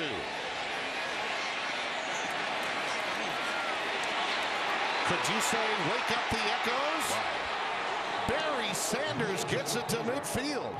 And now the Cowboys, with one timeout remaining, are in business to maybe make a run here. This is how you return. You slow and you wait for that funnel effect to happen, and then it's north and south. Speed and quickness. The stout build of Barry Sanders just does a nice job of ripping through the would-be tacklers. Look, that's 1, 2, 3, and 5 additional yards after that last effort there by Sanders. What a nice return. It was Austin Seibert that saved the day, the kicker with the tackle. The ball now at midfield, and with one timeout, they've got some room to work with here and a little bit of time to boot. Carson is in the backfield. Washington, the big play receiver, at the bottom of your screen. And they go with a delay to Carson. High hurdling and down at the 45-yard line. Thomas makes the stop. That will force their hand a bit. Just a gain of 5. And it looks as though they're just going to run it out. I'm surprised by that. They had a timeout in their hip pocket. Chose not to use it. Very un-Cowboy-like. Yeah. I believe some of the Cowboy faithful weren't particularly pleased with that decision either. I thought they'd at least take a look downfield, right? Is she scary? I thought this is the Big 12. We're going the distance, right?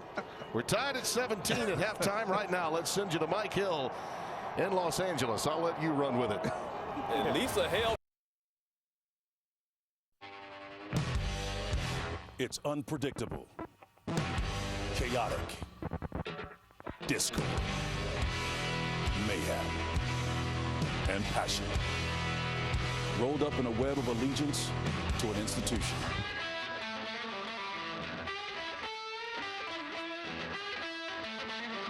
It's Bedlam.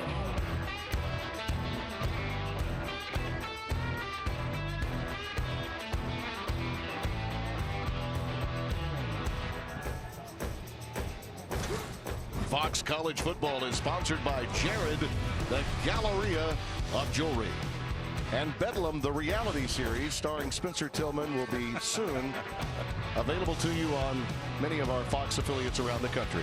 That was well done. Well, thank you, sir. Our guy, Brian Biederman Spielberg, did a wonderful job on that. Indeed. Listen, I have to ask you, we've talked about mirror images in the open of the show. These two teams have the same points, but they haven't done it the same way in the first half. Great take, Timmy. How they built their success is totally different. Certainly, Justice Hill, the outstanding running back up the road from Tulsa, did a fantastic job with 92 yards rushing on 10 plays. And then Rudolph called his own plays a couple of times after Carson helped in and stepped in on the ground game. So number 2, showing you he can do more than just manage the game from an efficiency standpoint. Oklahoma, meantime, of their 279 total yards, 178 of them came on open plays down the field. Credit Lincoln Riley, offensive coordinator, doing a great job with these design plays, but those plays require the players to step up with some individual effort on the back end. And unfortunately for the Sooners, they're going to have to do much of their damage shorthanded in the second half. You can see the numbers. Oklahoma, 3 plays had them in this contest. Well, there are the Verizon first half stats. That yardage on the ground was immense. It came early and late. Oklahoma defensively had solved the problem latter stages of the first quarter going into the second. Sooners do get the ball to start the second half. They won the toss and deferred. So Matt Amendola will be kicking it away for the Cowboys, and Joe Mixon is back deep for Oklahoma. Mixon from the 3. And he's ahead to the 19-yard line. And with the latest on D.D. Westbrook's status and talking with both coaches, here's Bruce Feldman. Yeah, Tim, big news. D.D. Westbrook, the star receiver, he's done for the day. Bob Stoops told me the biggest thing he said is we got to run the ball better, and everybody else is going to have to pick it up, and we got to find a way to make some stops on defense and do a better job at fitting the ball and fitting the blocks. On the other side of the ball, Mike Gundy, frustrated with his defense. We got to contain Baker Mayfield. That's what he's good at when he gets outside the pocket, and he is killing us. He has done that, but frankly, their defense against those 2 backs, Spencer, has been exemplary. Well, it really has been exemplary. And again, I think that defines a coordinator's mindset. You go into a game saying, what do we have to take away? You know you're not going to totally shut them down, these 2 mirror image teams, but I think they've done a great job of limiting the production on the ground. That's Samaje Perine, and look at him go on the opening play of the half.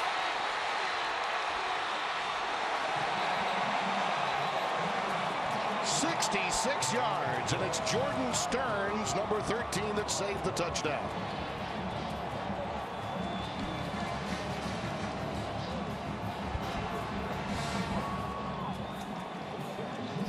Big plays, big days, Tim. It's what it's about. Sooners are going to need it.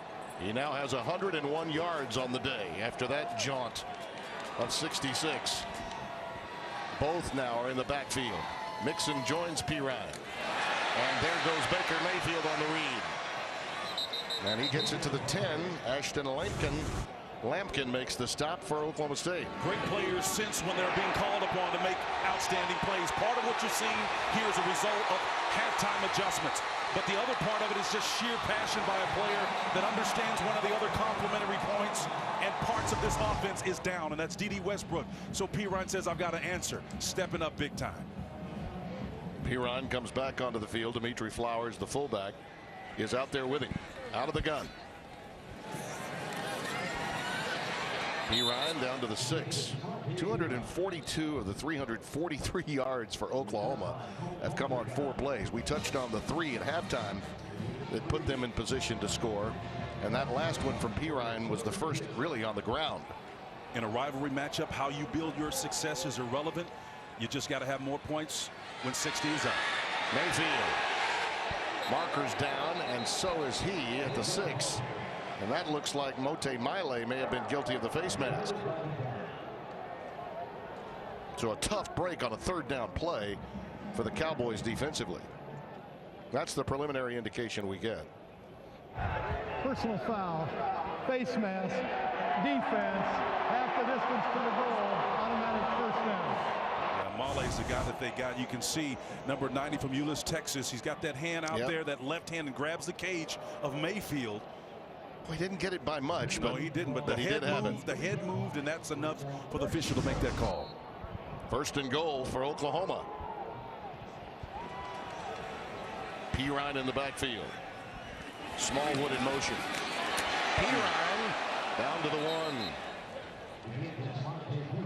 Or Trey Flowers was there in this strong safety position. If he's not, Pirine's in for the score. May recall Oklahoma was down here early in the game. Mixon dropped a pass that was right in his hands. They had another opportunity with a penalty, an offensive pass interference penalty on a pick by D.D. Westbrook. So some opportunities missed in the red zone, really by both of these teams. Mixon and Pirine are the setbacks. It's Pirine. Cowboys were ready that time, and Jordan Stearns, who saved the touchdown moments ago, comes up to help. Jarrell Owens, number 93, was also there, the redshirt sophomore. Well, you're playing in the phone booth here so close to the line of scrimmage. You can see Stearns stuck his nose in there. And from a safety, you're not quite sure sometimes if they're willing to engage. He sold out to Stearns on that play. That's a nice job of playing green zone inside the 5-yard line defense. That's a big, big play here for both teams. Early in the second half in Bedlam. Pirine is now moved into the Wildcat. He got it in. It's a touchdown. His 11th touchdown this year. Tim, that's just lining up and saying my big guy is going to beat your big guy. Ramon Richards was in there at the cornerback position, stepped up, but Pirine took the direct snap, got a nice block from Flowers, his fullback, and stuck his nose in there to get the Sooners back on the board in the second half of the first strike.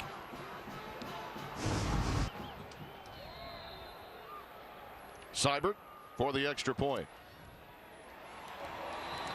Just got it through that left upright. Samaje Pirine, 66 yards on one play. In total, 6 plays, 81 yards. They deferred. They got the ball to open the second half, and it's game on.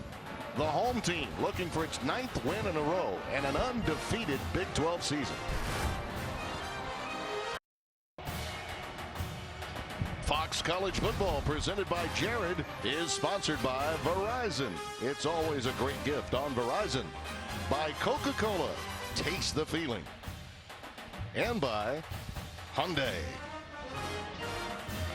Tim Brando, Spencer Tillman, Bruce Feldman.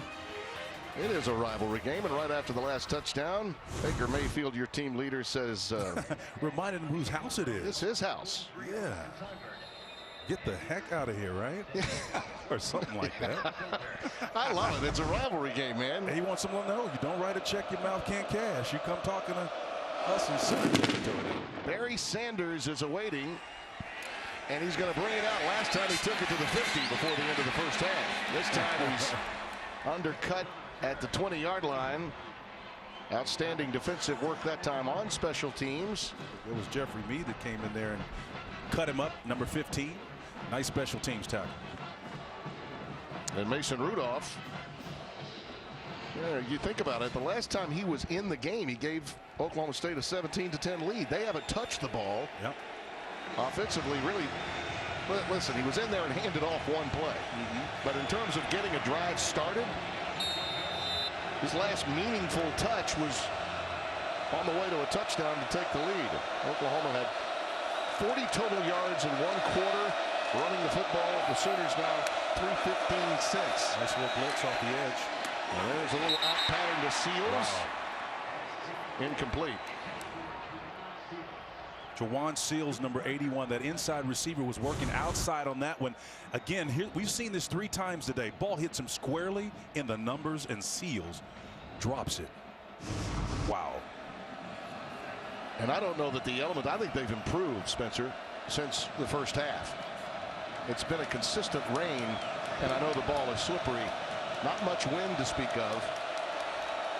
That usually wreaks more havoc than the wet stuff. Justice Hill is the setback, 2nd and 10. Beach and Jarwin are in there. And they lead the way for Hill, and it's nothing doing. Obo, Okoronkwo, and Emmanuel Beal both involved that time. Bill and Obo did a nice job of anchoring. Watch the leverage that they play with. Keeping that head on the outside. Understanding that he has containment. He's got one guy to work with him on the inside. He releases. despite the fact that he's got an anchor. That's excellent defensive play by Obo on the edge. 3rd and 9. Seals has gone flank to the top of your screen. Chris Carson is the setback.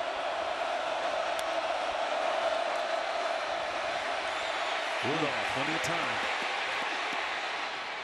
Shooting it for McCluskey. Incomplete. He kept the play alive long enough, but it'll be a punt formation coming up for Oklahoma State. Rudolph amongst confused by the coverage that Mike Stoops is throwing at him. Nice job at his defensive line rushing there as well. And you look at the way this coverage is being mixed up by Mike Stoops. I think Rudolph is having a tough time discerning exactly what they're doing. Nice combination man zone cover scheme. Well, he's only 5 of 14 for 74 yards in the air. Rudolph. Mixon is back deep. Signer to punt it away. Low line. Yep. He's going to have to let that one go. Yeah, he's got to let that one go. That was trouble with a capital T if he had tried to field it. So 59 yards, a healthy bounce off the low trajectory punt. It's his house, and he wants you to get the out of here. We'll be back with more of Bedlam after this.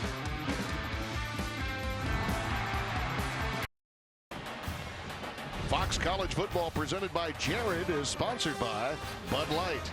Make the right call. Drink responsibly.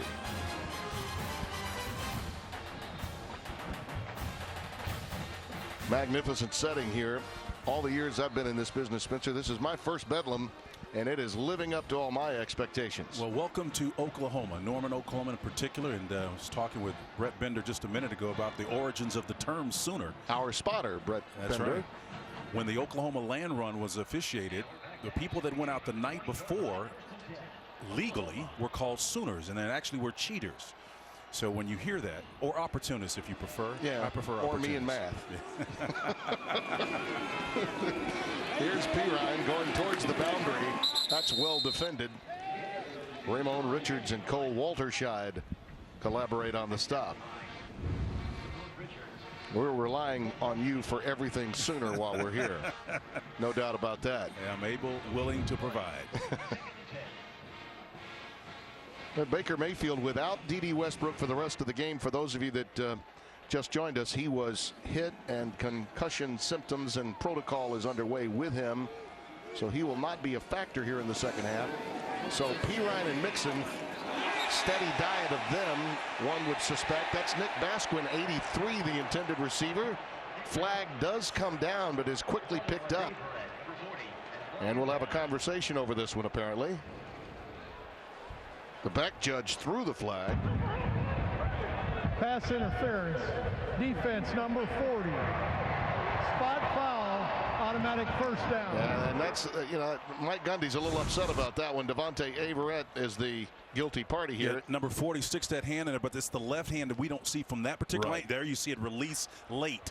He does have that hand, does number 40, Averett, on that other side. You can see it. Yep, I think it was a good call. Good call. Is holding on the defense. That'll be a 10-yard penalty. Automatic first down. Well, now he's really upset about that. The additional yardage really upsets Gundy with holding. And you rarely see him show that level of emotion. He's one of the most consistent personalities, but you wonder. Number 40, Averett, he's the captain in that interior defense for Glenn Spencer at linebacker. He it's a junior college transfer that's played so big for them. Had a great game against TCU. Unbeaten as an amateur boxer as a child. And well, he was trying the sweet science there too with that left hand. Just got caught with it. Samaje Perine again in the backfield. It's 1st and 10. They were ready for that. Great penetration. Jordan Stearns, man, stuck his nose in the number 13. He just, I'm telling you, they're so instinctive in terms of how their run fits are created. You see any open space or void, it's quickly filled by a white jersey. That's how you play, or that is what's called integrity. Everyone meeting your run fit responsibility. That's fine defensive play there. Loss of a yard. It's 2nd down and 11, and Pirine is injured. They're tending to him. You know, Samaje's had a various sundry injuries from ankles to knees. Yeah. Throughout his career, really. Yep. All kinds of time.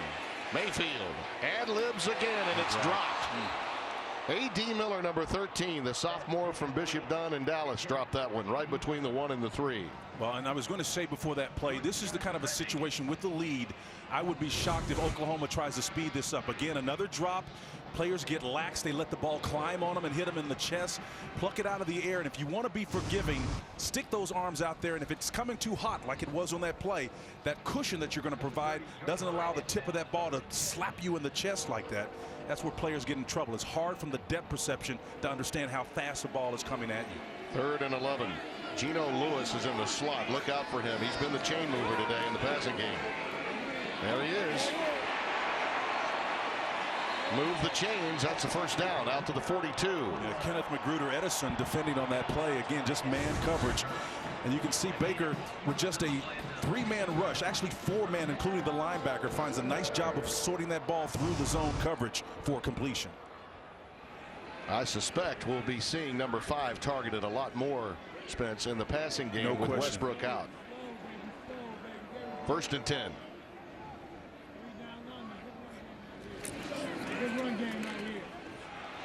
Mixon.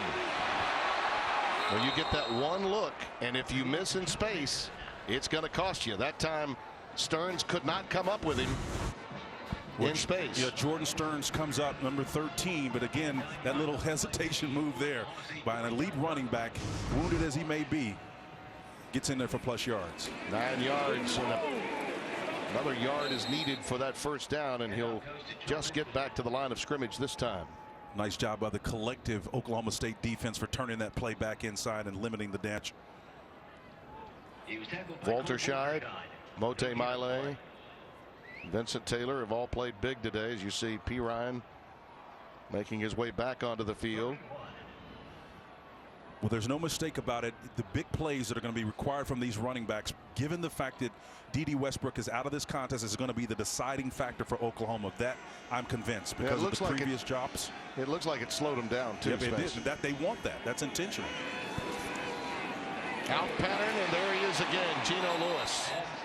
To the 43-yard line of Oklahoma State, a first down. It's Trey Flowers that brings him down. Lincoln Riley, when you get soft coverage, you see how much of a cushion is there. That's like stealing. A nice little out cut, expecting the coverage, whether it's zone or man in that particular situation, is an easy pitch and catch. Oklahoma resigned to move the ball methodically down the field, mixing up the run. Lincoln Riley has a nice opportunity with the lead here to control this game. He wants the clock to burn and tick and keep the edge. 2 for 2 on third down conversions in this drive. There goes Baker Mayfield, and he quickly slides down shy of the first down. I think they'll give him the 37-yard line as he gave the him deck. Yeah, he gave himself up just a little bit before that marker, in my opinion. But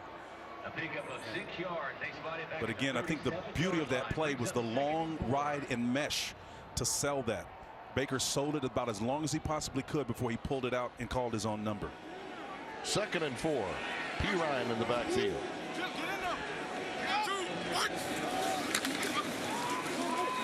Stretch play to Samaje. He cuts it back in for the first down. All the way to the 26. Averett and Widener. Timmy, this is the kind of spread version of the student body. Everybody's reaching. It's almost like a zone play where the linemen are moving to their left, not necessarily working up to that next level to get a linebacker, but whoever shows up in that zone is the person they're going to block. That's a nice power play to the left for Oklahoma. They're resigned to run the football and physically beat up this Glenn Spencer defense. Flowers is checked in now, fullback 36. He's played some tailback. In fact, in the Iowa State game, P. Ryan was hurt and Mixon was out, could not play, and he had to play the tailback position, went for over 100 yards. Vincent Taylor gets P. Ryan that time. Burton also involved. We call it burping him. Taylor did a nice job of burping him on that play. I know as a grandpa, you've been doing a lot of that lately, haven't you, with Wilmer Scarlett? I mean, he sat there and waited on him and popped him, boy, when he came backside. You never know when those burps will come, by the way. I'd forgotten. 2nd and 10.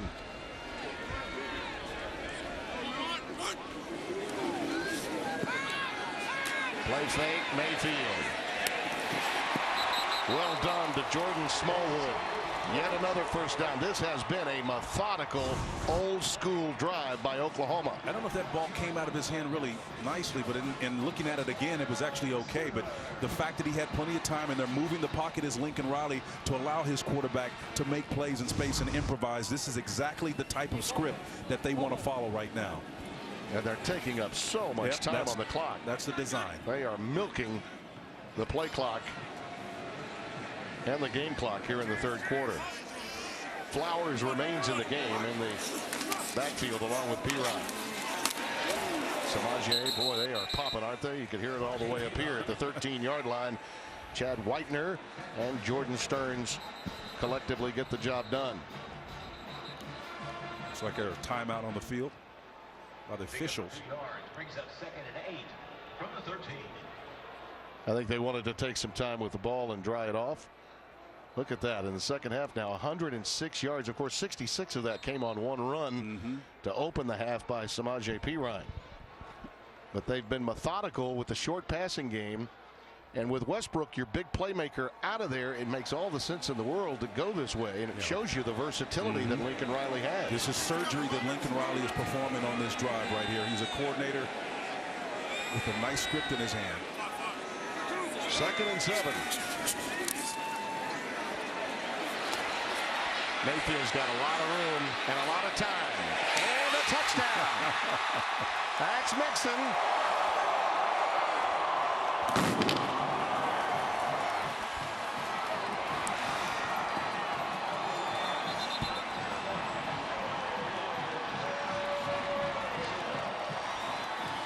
First to hug him is D.D. Westbrook.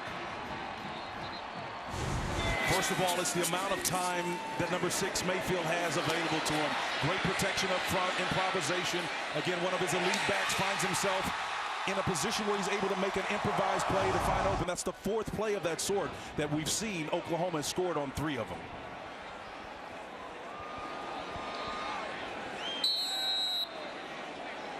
Austin Seibert, one of 6 kickers at the FBS level that handles both punting, kicking, place kicking.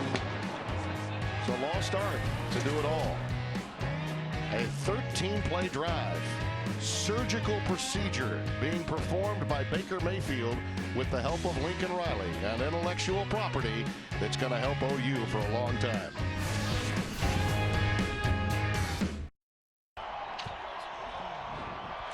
Fox College football is sponsored by Jared, the Galleria of Jewelry. Tim Brando, Spencer Tillman, Bruce Feldman. Third quarter has been all Oklahoma. That drive, 6:24. You don't see that length in this league that often. Mixon with a 12-yard touchdown catch, and Seibert to boot it away. Barry Sanders again is back deep. From the goal line, he juggled it a little, and it ultimately hurt a lot.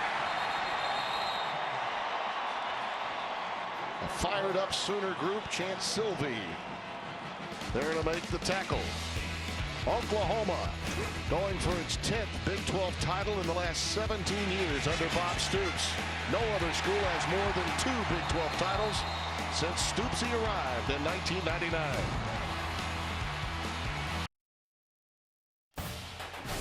Here is a quick look at our Big 12 standings, sponsored by Sonic, an official sponsor of the Big 12 Conference. Sooners going for its first undefeated Big 12 season in 12 years. They also went undefeated 2000, 2003, and 4 under Stoops. Justice Hill in the backfield for Oklahoma State. Very important drive here for the Cowboys to answer after falling behind by 2 touchdowns. Looking long, that's Seals. He's got it.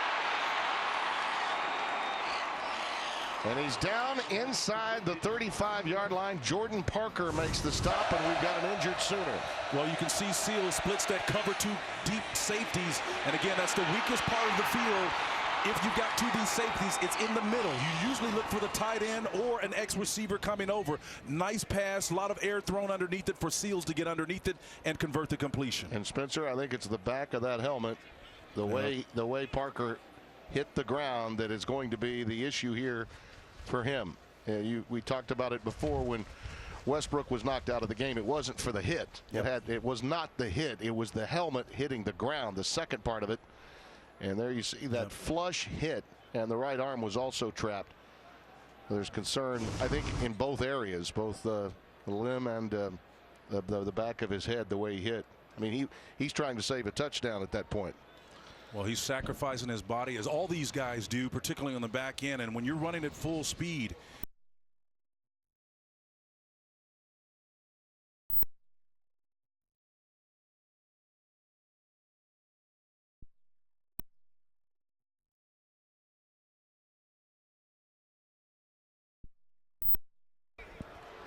so for the moment, our concern is for Jordan. We'll take a quick break. Well, the good news is that Jordan Parker is at least halfway up. Freshman from Pittsburgh, California.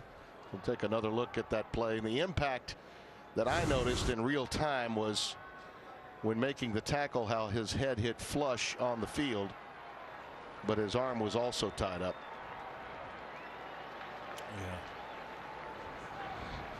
Yeah, that's exactly what happened, Tim. I mean, this is not, our crew is doing a tremendous job of giving us the angles that they have, but I can tell you from experience, unfortunately, when you back of your head hits that turf, it is very easy to get that concussive reaction immediately. I'm not making any diagnosis whatsoever, but that appeared to be what the situation is, because his limbs look like they're operative and moving quite well, actually.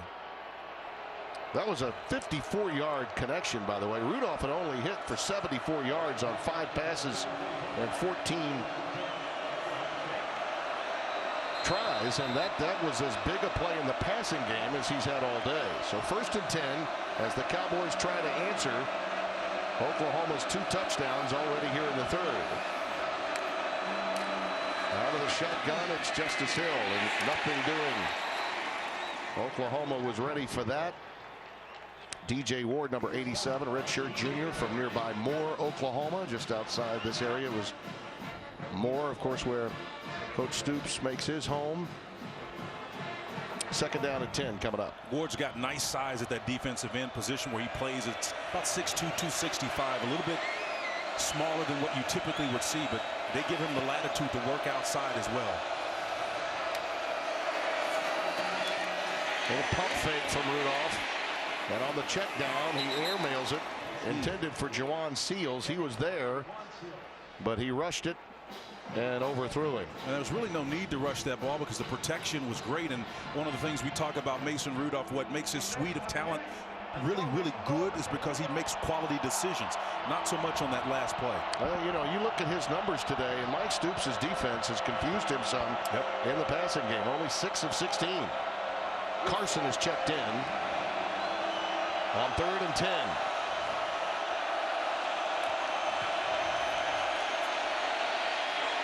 That's Seals. And he's got it. And he stretched as much as he could to bring that one in. That's a heck of a catch by number 81, the senior from Port Arthur. Ahmad Thomas, number 13, the free safety, was defending on that play, but well thrown. It looked like it took a while to get there, but it was complete. That's all that matters. Carson going towards the boundary is hammered by DJ Ward again, number 87.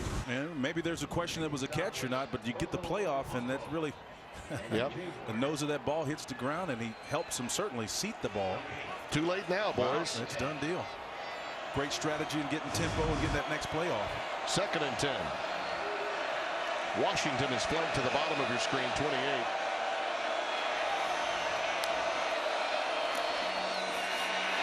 Rudolph with an opening, and he gets it down to the 8-yard line. Emmanuel Beal wraps him up, number 14. Boy, Rudolph was so instinctive on that play. Again, he had an end screaming on his left side. The peripheral vision allowed him to see it quickly, and he turned that down and pulled it and ran with it very, very quickly. Spencer, this guy has not been used today. Only one time have we seen him catch a pass, only targeted the one time. He's been money in 50-50 ball situations. That's Lacey, Chris Lacey, at the top of your screen. He's got man coverage. Well, fortunately, he's on the short side of the field. They're going to have to do a switch route if they're going to make it work. He needs protection and a laser throw. Rudolph. Yep, not enough time. Ogbiona Okoronkwo on top of him. Just call him Obo. And that's a big-time sack, and it'll force a field goal. The route was there, but Obo was what disrupted that play. Again, it's the penetration off the outside, the nice dip of the shoulder and the rip to get that right arm through. Just a tremendous job of ripping through Victor Salako there at that opposite position. 30-yard field goal try coming for Grogan. You know, Lacey, in those situations in past games that we've had, and we've seen Oklahoma State 2 times this year, they would throw the fade pattern or the post corner to him time and time again. Not today. Grogan gets it through. So Oklahoma State gets a big play in the passing game, but alas, oh no, it's Obo.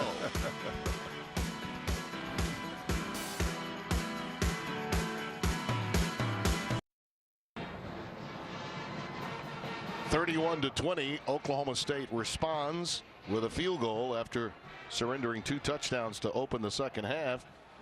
Oklahoma very impressive when you think that they've done this without their big-time playmaker D.D. Westbrook available to them after going through concussion protocol. And the injuries were mounting, even extending to the running back position with Piron coming out. Again, your point of the surgical process that Lincoln Riley, the offensive coordinator, took this unit through, and unfortunately, because they've not been able to catch the ball well, OSU had to resign to a similar strategy. Unfortunately, they don't want time to run off the clock, but that's the only way they could move the ball down the field. Came up short as it was with 3 points. Bottom line is, if you're not going to get as many possessions, your defense is on the clock on this series. You had better perform admirably here. This is Mixon from the 10 after a short kick. Another outstanding return by Mixon, 22 yards. And let's go down with Bruce Feldman, who's got more on Obo. Yeah, Tim, Obo was actually an Oklahoma State recruit and then decommitted and ended up at OU, and he's really blossomed this year, Bob Stoops was telling us. And he gave him actually the ultimate compliment you could have. He said he's got a motor like Eric Stryker, who was the former pass rushing star for the Sooners. And they said just really has matured a lot. The lights come on for him. Mike Stoops pointed out, he goes, you know what? You didn't always do the right thing, and he's lucky he's still here. And then he thought about it, he goes, you know what? We're lucky he's still here, too. Stryker, you might recall, dominated this game last year. A big second quarter that opened the game up when the game was played in Stillwater. But Eric had an incredible game in that second half. And there goes Piron again. Talk about surgical procedure. I mean, that was just a fine art of cutting between the 2 and 3 gaps there. Yeah, just serpentining, just working in, taking advantage of those nice blocks. That was Ben Powers, number 72, that cleared it. And then Rick Wren made the nice move at the center position to free him up to let Piron get to that 3rd level. And he showed you his speed and power to finish on that play. Yeah, we should credit much of this offensive line. Piron now with 106 yards just in this quarter alone. Gets a lot more with his second surge there to the 45-yard line of Oklahoma State. Walter Scheid and Mote Miley making the stop. Wren at center. Yep. Ben Powers, Orlando Brown on that left side have been very effective. Bobby Evans, the right tackle, is a freshman. Number 71, they have played big in this quarter and really altered their style of play to the loss of one of their big-time playmakers in Westbrook. Going for yet another championship in the Big 12 Conference. And for Bob Stoops, it would be number 10. He's only lost 9 at home in his career. He had had more titles than he has losses at home.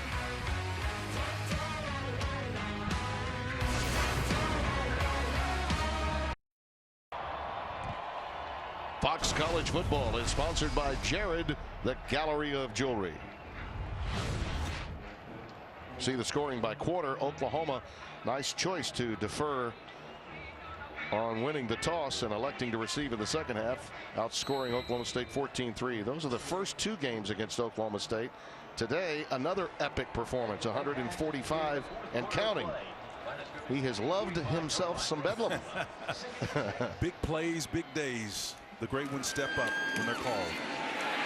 One more time, Perine laying the lumber to Stearns. That's very similar to the kind of run we saw from Carson earlier.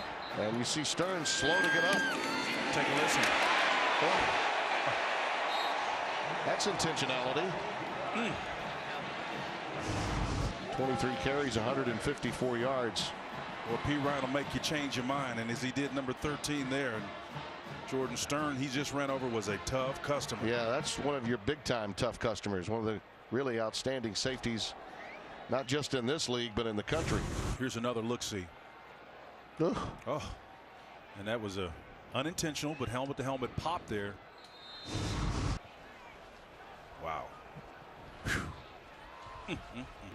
1st and 10 with the ball at the 36-yard line of the Cowboys. Perine trying to put the finishing touches on this puppy.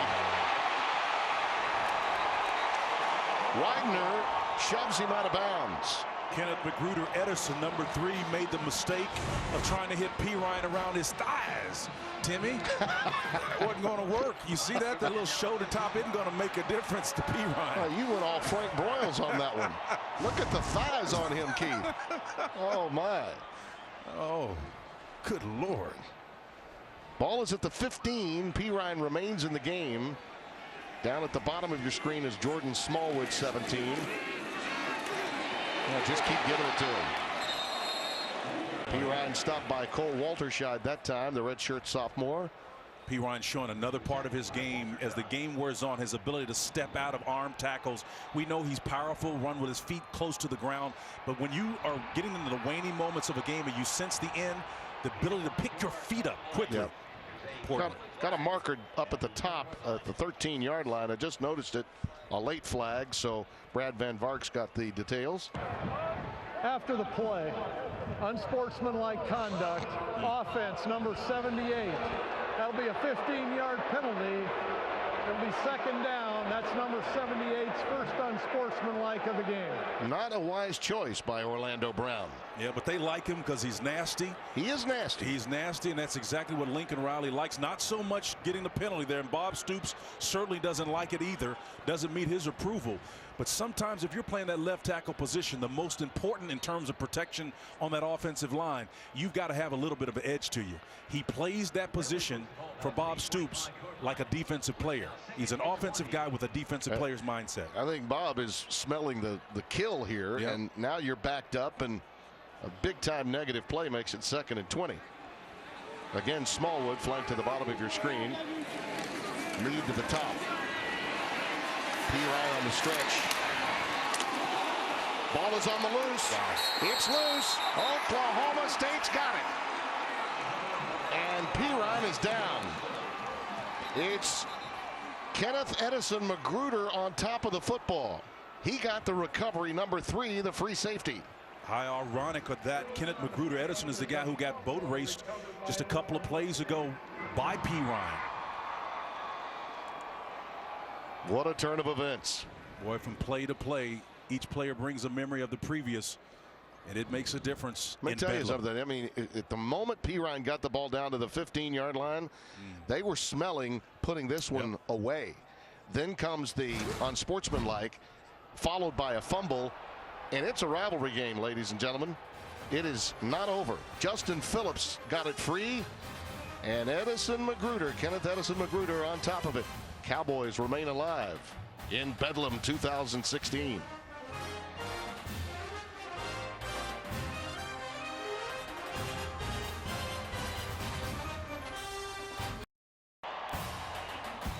Fox College Football, presented by Jared, is sponsored by State Farm. Here to help life go right. By Cadillac.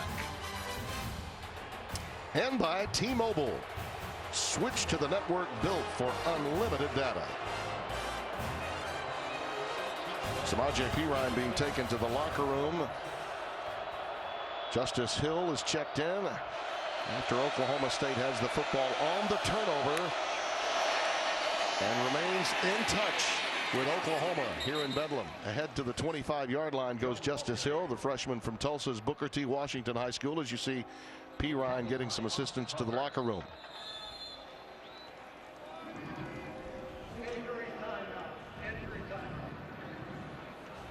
We have another injury timeout, as you see number 95, Austin Roberts, holding his midsection. Gain of 7 on that last play, so 2nd and 3 coming up. In a relatively short window, we've seen 3 or 4 players go down, man. I'm telling you, if you don't think this game is for the faint of heart, it's not. This is a big boy game. And it's for a championship in the Big 12. And we've got a whistle pre-snap. Timeout, Oklahoma. Timeout, Oklahoma. Mason Rudolph, you got to figure, has some big plays left in him, and we got a lot of time remaining.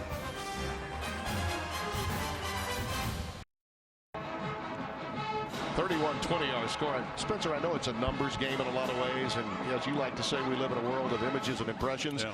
The Big 12 is known as a finesse league. Where's the defense? You can give up yards, but the physicality out here today is second to none. Samajo P. Ryan has 187 rushing yards today, and he has earned every bit of them. He now has 3,984 for his career. That moves him past Quentin Griffin for number 5. And again, just to underscore how physical, in a kind of a 4.5-minute span, we saw 4 different players get taken off the field for various sundry reasons. And again, it just speaks to the physical nature of this game, particularly in the Bedlam series. On first down, here's Hill. And he's stopped behind the line of scrimmage by Okoronkwo. Obo's been all over the place here in the second half. You have to wonder at some point in time on the read option, if they're keeping players home and working with a single safety look, that means more bodies around the line of scrimmage. At some point, you got to take a shot down the way, even though you've got 12:25 left. Again, I go back to Lacey. Where's Chris Lacey in this offense today for Oklahoma State? Oklahoma's back with 2 safeties. You see these 2 guys back here. That means you've got to pass on us. Play take. Rudolph. Markers down. He throws it for McCleskey, and he throws it behind him, incomplete. Thrown in an area, this marker, that you would think holding.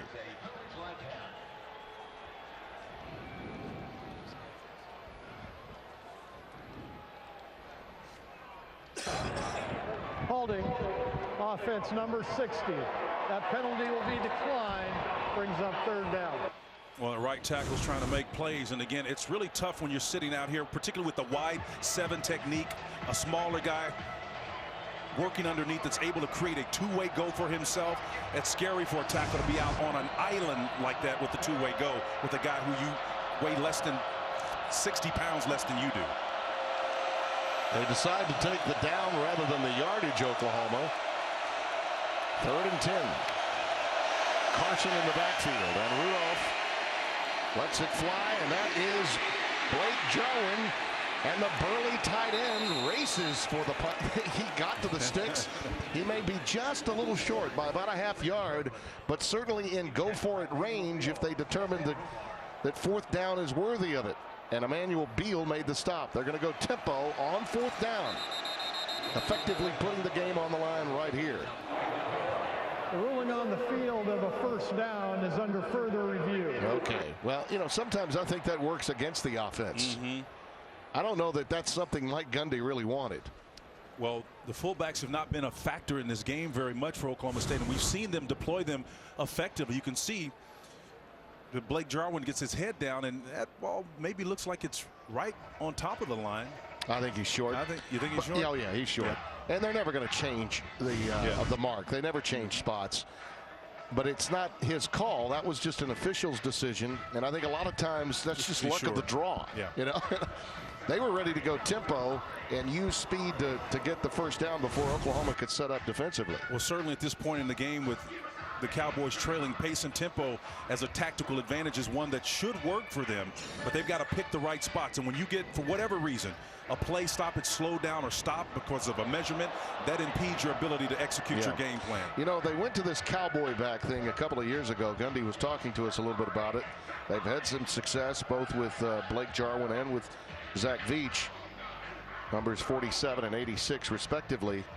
Jarwin is more of a receiver than Veach, but both have been very effective at times.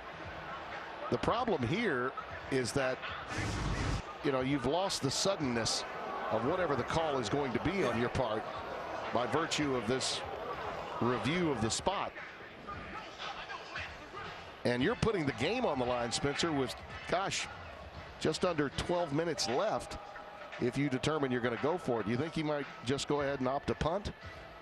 If, in fact, the spot is ruled to be accurate? I would say he would if, in fact, they'd had more success downfield pushing the ball. Again, every game is going to leave bibliography and footnotes, and the 3 quarters that we played to this point have. And they've just not had that much success pushing the ball down the field. I mean, this team has 21 explosive plays of 40 yards or more on the year. We've not seen that today. Mike Pereira, we've looked at reviews of spots many times before, but I don't think we've ever seen an overturn. Your thoughts? You know, and this is an interesting one because, you know, they don't use the yellow line. And if you look at the actual spot where they started here. The runner is ruled down short of the line to gain at the 41-yard line. It'll be 4th down and 1/2 yard. Go ahead and finish your point there, Mike. Yeah, it's interesting because we looked at the ball being snapped at the 31. But the yellow line was beyond the 41, so it made it look a little deceiving. Yeah. It's and that's why they don't use that line. But you are right, Tim. I mean, you so seldom are ever going to get these spots overturned trying to find the foremost point of the ball, the farthest forward point of the ball.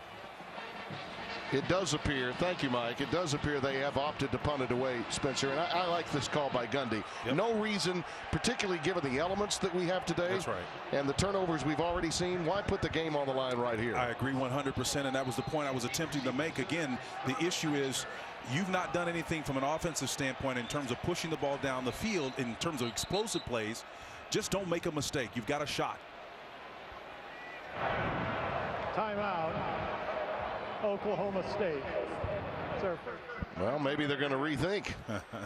I mean, I can't imagine why you would use a timeout there if you weren't considering something.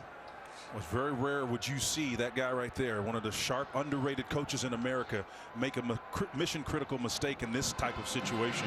He thinks that everything's out. He's one of the best schemers in the game today. Makes some unconventional choices sometimes. Mike Yurcich, his offensive coordinator, one of them, but it's worked out swimmingly for him.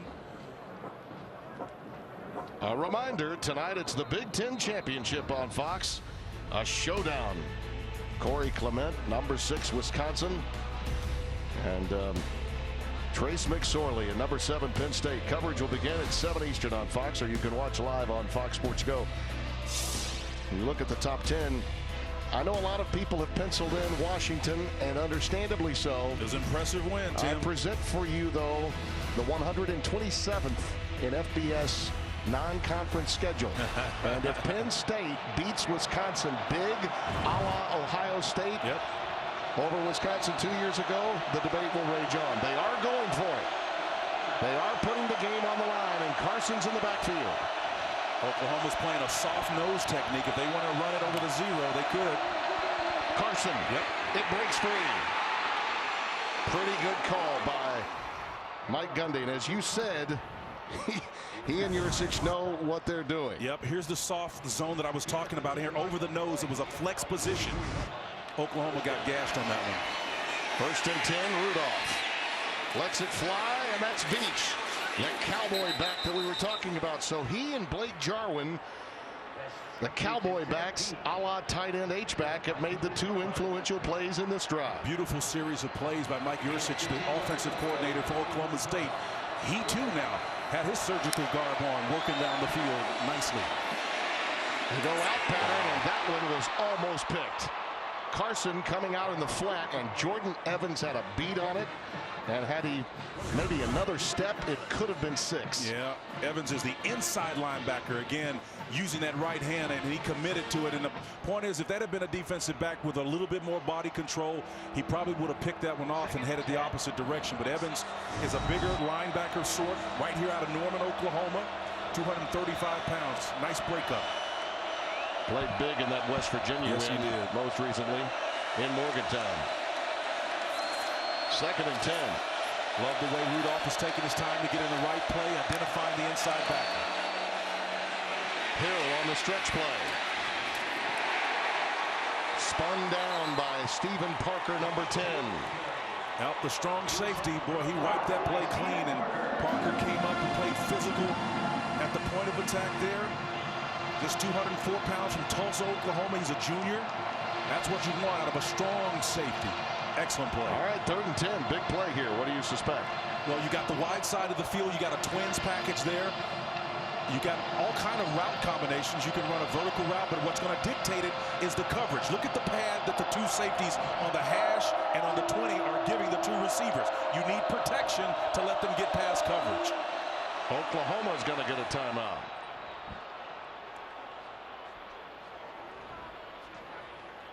This may well be the biggest play of the game. Yep. Stoops couldn't stop him on 4th down. Can he stop him on 3rd coming up?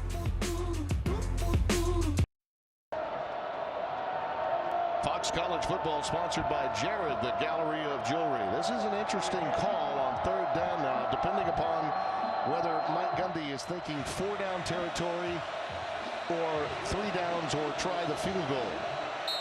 They're 4 of 13 on 3rd down conversions. Roman numeral 12, Timmy. Lacey is at the bottom of your screen. Only 1 catch for him today, number 15. Carson, look out.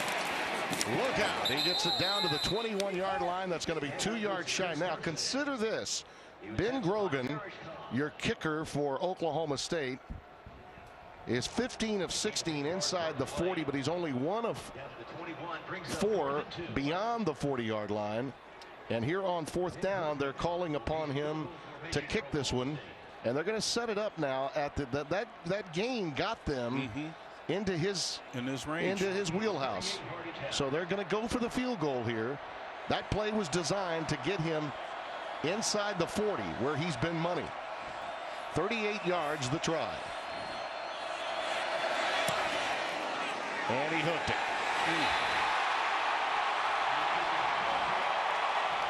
In theory, it looked like a good idea. Statistically, it was. Well, he had enough distance, as you said. He just hooked it. And from the side, it looked like a nice punch. He just hooked it when it came off the foot. Nice delivery from the center, the whole position. And you're right, just a little to the left.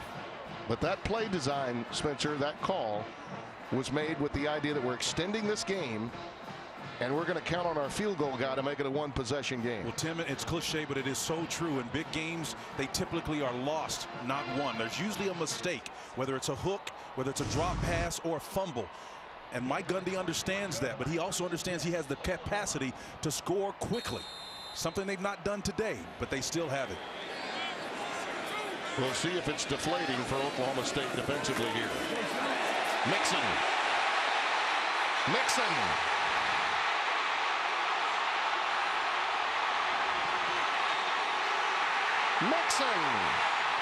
Touchdown.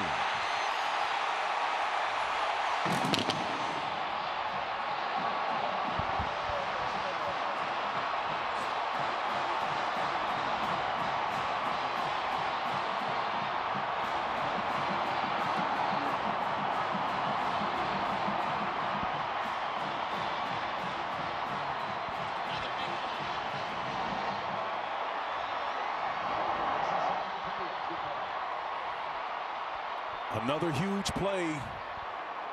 These backs have perfected the art of sucking the joy out of a moment for opponents that come into Gaylord Family Field.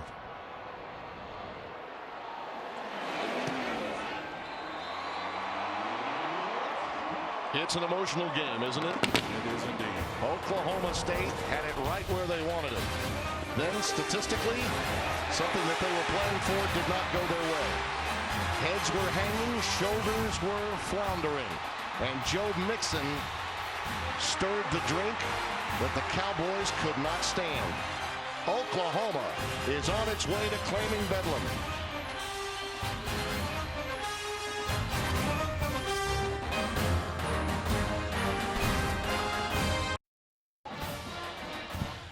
Fox College Football, presented by Jared, is sponsored by Dr. Pepper. It's a college football tradition. 4 plays over 65 yards for that young man. 79, the most recent one. 69, 66, and 67. By the way, the 79, the longest run of Mixon's career.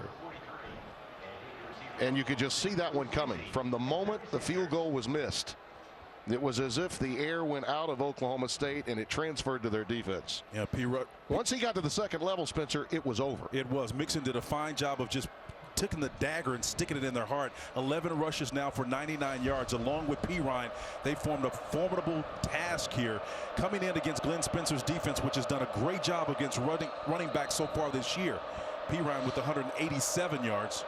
Now the difference is there are running backs, and then there are the 2 that OU has. Oh yeah, they're elite guys.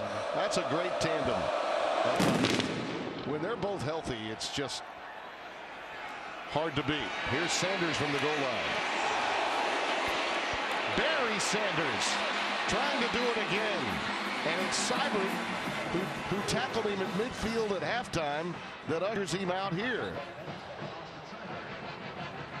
Still plenty of time. Remember, they score quickly in this league. Sanders trying to get him back in there, slow plays it and waits for them to collapse. And that funnel that we often talk about, showing some vision down the field. And then that left hand extended to get a couple of extra yards before he's pushed to the sideline by Seibert. Barry, a grad transfer, of course, was at Stanford, where he did primarily the same thing and had a chance to come and be a part of the program that his dad won the Heisman for back in 1988. Yes, he is the son of the Barry Sanders. Carson in the backfield, 1st and 10. Rudolph checks down and hits Carson out of the backfield. And he scampers to the 36-yard line of Oklahoma. Okoronkwo with a stop. Yeah, Emmanuel Bill missed a tackle there in space, and that's one of the perils of playing in the spread concept these days. You will be in man coverage scenarios, and down the stretch in particular, you'll be asked to make plays with no help around you. Blake Jarwin had that big play on 3rd down to keep a drive alive that unfortunately for Oklahoma State led to a missed field goal. Trying to block here for Hill, and it's nothing doing. Justice Hill, who had a great first quarter, has been stymied since. That's Jordan Evans, number 26, making the stop. Very disciplined play by Evans there, waiting and reading and reacting. 3rd and 4. Rudolph's pass is airmailed, intended for Washington. He has not been accurate today. I think the slippery ball has been a problem for Mason. Yep. He's been less accurate than we've seen him in the past. Well, Jordan Thomas, the corner boundary, was there, but had nothing to do with this pass. Was just errant. Yep. He tried to come back to it and look him off, but the eyes were deceived. No one, particularly Jordan Thomas, at that boundary safety position. 64% on the year. You see the numbers today. 4th down. Sooners going straight man. Somebody's got to win for Oklahoma State. Looking for Lacey. Hammered by Okoronkwo. Obo got there again.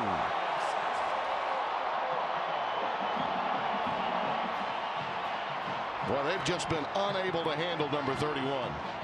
Obo played the note the Cowboys certainly didn't want to hear. Dissonant, but execution outstanding. Nice job of working on Victor Saleko, the tackle on that left side, and just speed rush went right by him and got into Mason Rudolph's wheelhouse. And Salako's an outstanding tackle. Oh, he's great now. But again, Timmy, when you're in a wide 5 or 7 technique, that means you're either on his outside shoulder or wider. It puts that big old 335-pound guy, as athletic as he may be, in space. So now you got a skinny guy that can go either way. It's tough.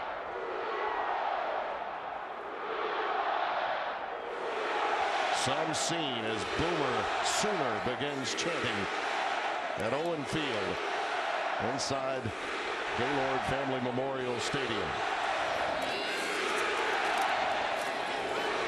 Pirine gets ahead to the 40-yard line. Been some incredible games here.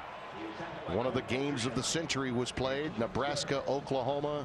Jack Mildren, your quarterback, the late, great Jack Mildren. Jerry Taggy was playing for Nebraska. Johnny Rogers. Greg Pruitt. Oh, yes. Those are some great ones there now. One of the most underrated former Sooner running backs in history. Had a great run with Cleveland. Long storied history of producing great running backs at this institution. Those were the days of Devaney and Wilkinson. Obviously, those great teams that he had in the 40s and 50s. But You know, you look back at what Barry Switzer took over in the 70s and then carried that through with you into the 80s. That 15-year run was pretty tremendous. Oklahoma State, as a rival, has taken it on the chin. But Spencer, as you mentioned, in recent years, it's been highly competitive. This would be the first time in 4 years that a home team has won. Absolutely. And again, that's what you need to make a rivalry thrive. And Bob Stoops knows it. Yesterday in our conversation and talking to him, in fact, I think you asked him the question, which one makes you more nervous, going to see your sons play or facing Oklahoma State? He says, going to see my boys, that's easy. It's facing these Cowboys, and he respects Mike Gundy and the job he's done there in his 11 years as head coach. On 3rd and 5, Mayfield with a quick out pattern to Smallwood for a first down. Oklahoma State has no reason to hang their head in terms of how they've navigated this season, reeling off 7 straight to get to this point. Spencer, in a lot of ways, you go back, and I'm sure a lot of Oklahoma fans in this building were very concerned when D.D. Westbrook went down. But it's the adjustments made by Lincoln Riley philosophically in his approach to this game. I think it did more to damage Oklahoma State than it did to help. I think Westbrook, when he was in there, they were making some big plays, but they certainly weren't getting the ground yardage in chunks like they did after he left the game. Timmy, I think you just zeroed in on the most significant nugget any analyst could make for this game, for this particular moment. If you'll recall, Lincoln Riley, who's down on the field, we talked to him about his formula or his approach to the game. And then I asked him a difficult question for those informed fans out there. Are you slowing the game down, running it to protect your defense? I wasn't suggesting that Mike Stoops wasn't doing the job necessarily, but he was very strategic in his response. The bottom line is they had been getting gashed on the defensive side of the ball. A slower game helps insulate them from that. And today, Lincoln Riley performed with surgical precision to slow this game down, but not sacrificing productivity. He got it in explosive plays. 4 plays, 60 yards or more. P-Ryan inside the 40 to the 39, and that should be enough for the first down. Line to make was right there at the 39. Will be very close. You know, I'm asked often about great young offensive coordinators. There are many of them, but Lincoln Riley, who's sort of a back-to-the-future choice, really, by Bob Stoops, give him a lot of credit. You know, when he first got this job, he brought this guy named Mike Leach over from Kentucky that worked with Al Mummy, and he had gotten away from it. You know, when Kevin Wilson was here, they weren't running anything remotely similar to spread, and now he's kind of gone back to the future with this hire because Lincoln came up under Leach. 1st and 10.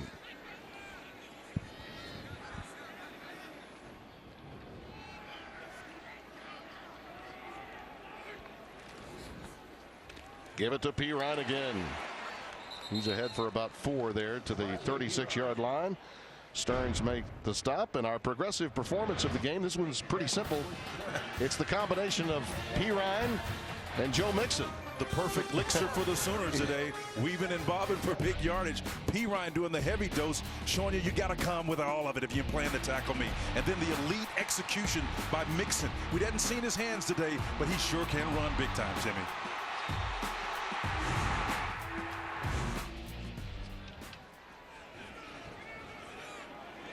Samaje in the game there. You see the combined numbers, 305 and 2 touchdowns between the two. P-Ryan again. He's now over 4,000, Spencer, with that run. The last one, not this one, but the last one got him over 4,000 in his career. That's amazing. He's getting there, and he'll get a bowl game to do it, but he's closing in on Billy Sims' all-time rushing record, and he's a little ways, but he may be able to get it in a spectacular bowl performance. I know they lost those early season games to Houston and Ohio State, but and again, I go back to Oklahoma's brand. When you take on a non-conference schedule that's like that, you know, the Tennessee win in Knoxville last year helped them. This year, the Ohio State game played here hurt them because they didn't win it. But they still take on all comers, and you'll never doubt their strength of schedule. P-Ryan again. He had the back judge or the umpire, you know, seeking some help. He was about to get run over by number 32. And P-Ryan thought he was a magnet. He just went after him. He wasn't trying to avoid him. He's looking for some help, looking for help from that 12th man, that blocker. Oh, get out of there. Oh, man.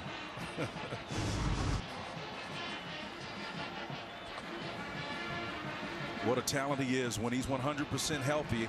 the tandem of Perine and Mixon by far and away, in my opinion. And we've seen some nice tandems. Matter of fact, their counterparts last week or 2 weeks ago now, since they had the off date, rushed for 305 yards combined. And for consecutive outings, Perine and Mixon had. He just won't go down. Yep, he's tough, man. Inside the 15 to the 14. You know, they say a steady drip will wear a hole in the rock, and that's what Perine is doing today in this Bedlam Series version here today in Norman, Oklahoma. Wow.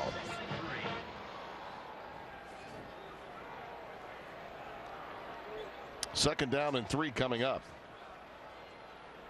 Tim, you started the list of great running backs. We didn't even get to Joe Washington and Billy Sims. And Marcus Dupree. And well, both of these programs have lineage at running back that's off the charts. And that was some great ones like Steve Sewell that people won't remember, but he was a second-round draft pick by the Denver Broncos. Long career. Nothing doing for Perine there. Stopped by Jordan Burton. Well, tonight, our friends Gus Johnson and Joel Klatt will have that Big Ten championship. And Spencer, so much conversation. I think a lot will rest now for the committee on the outcome of this game that we'll have on Fox tonight, Penn State and Wisconsin. I personally believe it's going to take a blowout win for either team. No question. To get into the conversation based on how good Washington looked last night. I thought their defense was incredible. Well, their defense, suffocating. Their defense was absolutely incredible last night, and that basically barred any hope, unfortunately, for the winner of this game sneaking a back going in. Yeah. Perine stopped at about the 12. How do you see that game? How do you see Wisconsin and Penn State? Well, unfortunately, here's the upshot of it. Penn State could win that game, and I still think they're going to be on the outside looking in. I think Whiskey is playing enough defense, one of the hottest defensive coordinator minds in the nation right now. They're going to be absolutely fine. I think Whiskey wins it. Okay. Well, if that happens and you look at the influential games that they had this year, that's another wrinkle. Basically, it's going to come down to Virginia Tech being the fly in the ointment. There you go. If they win over Clemson, now you've got a real conversation piece on your hands. 4th and 1. Perine, it's there. And he takes a knee. That's a nice heads-up move right there. He takes a knee. Why not? That's respect. And again, the game is not necessarily that tight, but that was a heads-up, classy play by Perine. Does a nice job of getting in there and putting his knee down. Yeah, that is class. Yep. In a rivalry game. Yep. And I'll say this, a lot of the Oklahoma State contingent, their team, and a lot of their fans were on hand. I know how bitter this rivalry can be, how chippy it is, but the level of respect that both Mike Gundy and Bob Stoops had, the time that they've been at their respective institutions, that speaks highly of both. Yeah, and I call it the element of recency. What you do last, you remember most. Yeah. And that play Perine just did, they are the Big 12 champions, the Oklahoma Sooners. Undefeated for the first time since the Big 12 was put in play. They've been undefeated before in conference play, and winners now of 9 in a row. They will be Sugar Bowl bound. A likely opportunity against Auburn. 46th title in school history. It was the anatomy of how they won it, Timmy. Without D.D. Westbrook, their top receiver, Perine went down several times and came back to be a contributing factor. Oklahoma looked okay today. Yes, indeed.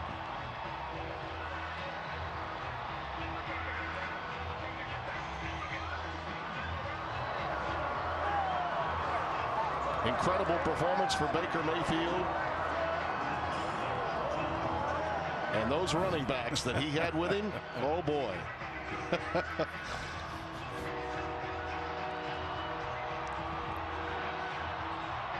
Down to Bruce Feldman with Bob Stoops. Bruce?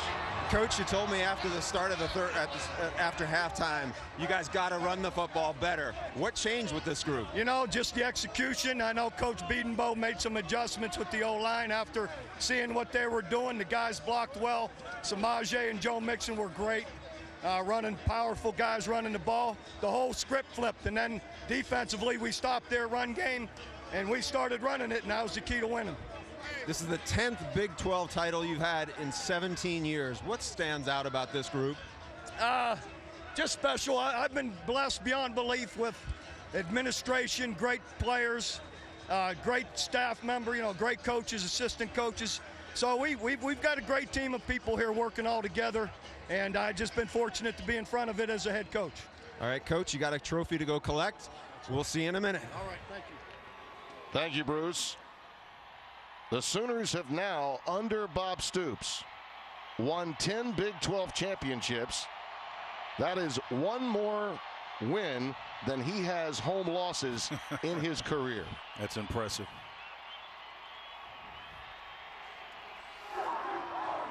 Well, there's always ebb and flow in the course of a season, and this one started out in a very nondescript fashion when this team ran into a red-hot Houston team who was coming off a postseason victory over Florida State the year before, and then followed up with a loss to Ohio State and rebounded nicely. And the kid that was a walk-on and just decided, you know what, I think I'll leave and go play at Oklahoma, where they have a guy that was Sugar Bowl MVP not that long ago.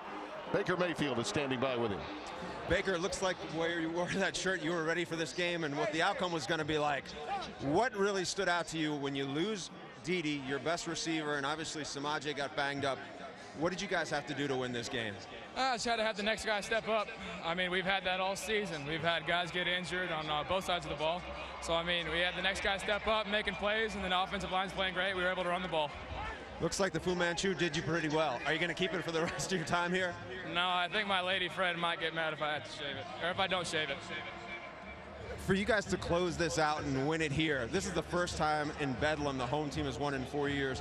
What does it say for you guys, and how special is it to win it here? It's huge, especially knowing that the Big 12 championship's never going to be here again. We got the conference championship next year, so it's good to be here with our home fans. So happy to have it back-to-back. The 10th one for OU right in our stadium. Thanks, Baker. Back to you, Tim. Come on now.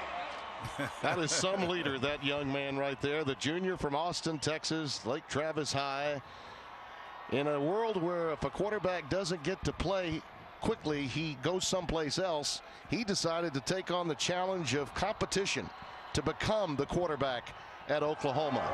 It's a rare quality that we see in the modern-day internet athlete in college football. Well, we need that capacity. More young men and women, for that matter, need to be able to embrace the difficult challenges that come before them, because life isn't going to get any easier. And to see Baker Mayfield accept and embrace an opportunity to come here and play with Trevor Knight, was ensconced in that starter position as a young quarterback, that speaks volumes to his sense of confidence about what he can do, but more important, what's possible. That's an outstanding job by him. The college game is one of evolution. Yep. By the way, we're going to be getting down there for that trophy presentation in just a moment. By the way, Perine's 239 yards gives him a total of 4,036th in his OU career. That is 5th all-time. That's up there with some of the greatest names in the history of Oklahoma running backs. Yeah, Billy Sims is up there with a little over 4,100. Joe Washington, he's eclipsed that 4,000 as well. Adrian Peterson, Steve Owens, and then Samaje Perine's in that 5-hole. All with 100 yards. Yeah. Impressive. Yep. Magnificent performance. And on so many levels, we talk about the evolution of the game. I thought it was wonderful what he said about having a chance to win it in Norman. Next year, this championship game will be in Arlington at Jerry's World. They're going to need and they want the 13th data point. That's a very common phrase that you're hearing during the playoff era. And I think that's in the best interest of the Big 12. But this was old school, sort of 20th century championship football we witnessed today.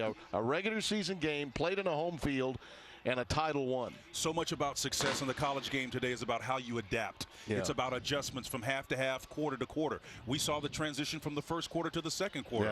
Yeah. Oklahoma State with 121 yards rushing. A little tweak here by Oklahoma and Mike Stoops shutting them down essentially in that second quarter. And then the beautiful job by the offensive coordinator, Lincoln Riley, slowing the game down to help not just his defense, but also his quarterback as well, because Dede Westbrook was down. And number 6 there, Mayfield, had the game of his life. All right, let's go back down to Bruce Feldman for the Big 12 trophy presentation. I know he's got the commissioner as well as Bob Stoops down there with him. Bruce, take it away. All right, good afternoon, ladies and gentlemen. I'm Bruce Feldman from Fox Sports, and let me be the first to congratulate the 2016 Big 12 champion, Oklahoma Sooners.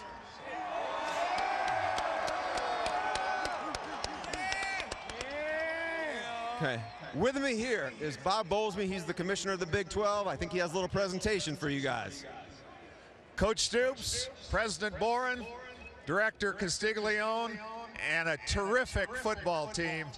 Congratulations on yet another conference championship. Enjoy the postseason. Congratulations.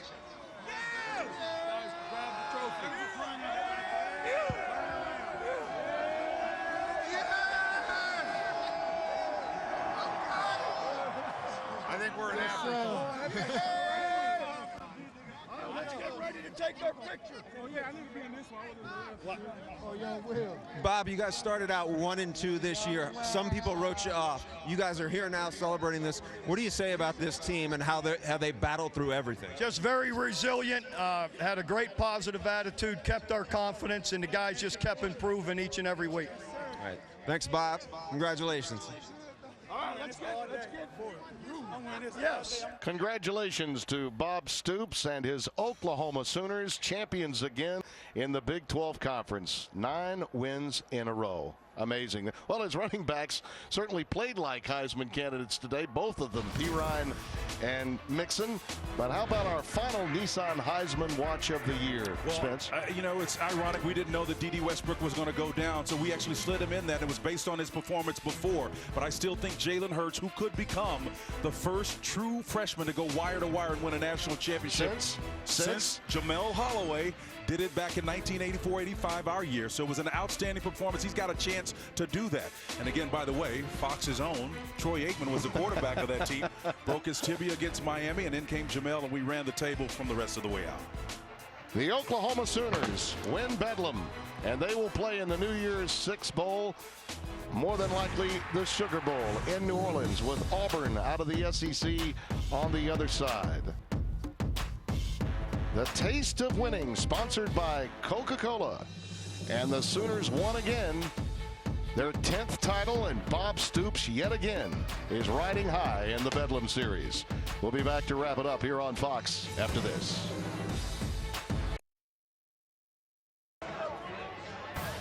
A picture that will last for a long time in Oklahoma. A reminder tonight, the Big Ten Championship is on Fox. Number 6 Wisconsin takes on number 7 Penn State. Coverage begins at 7 Eastern on Fox, or you can watch it live on Fox Sports Go.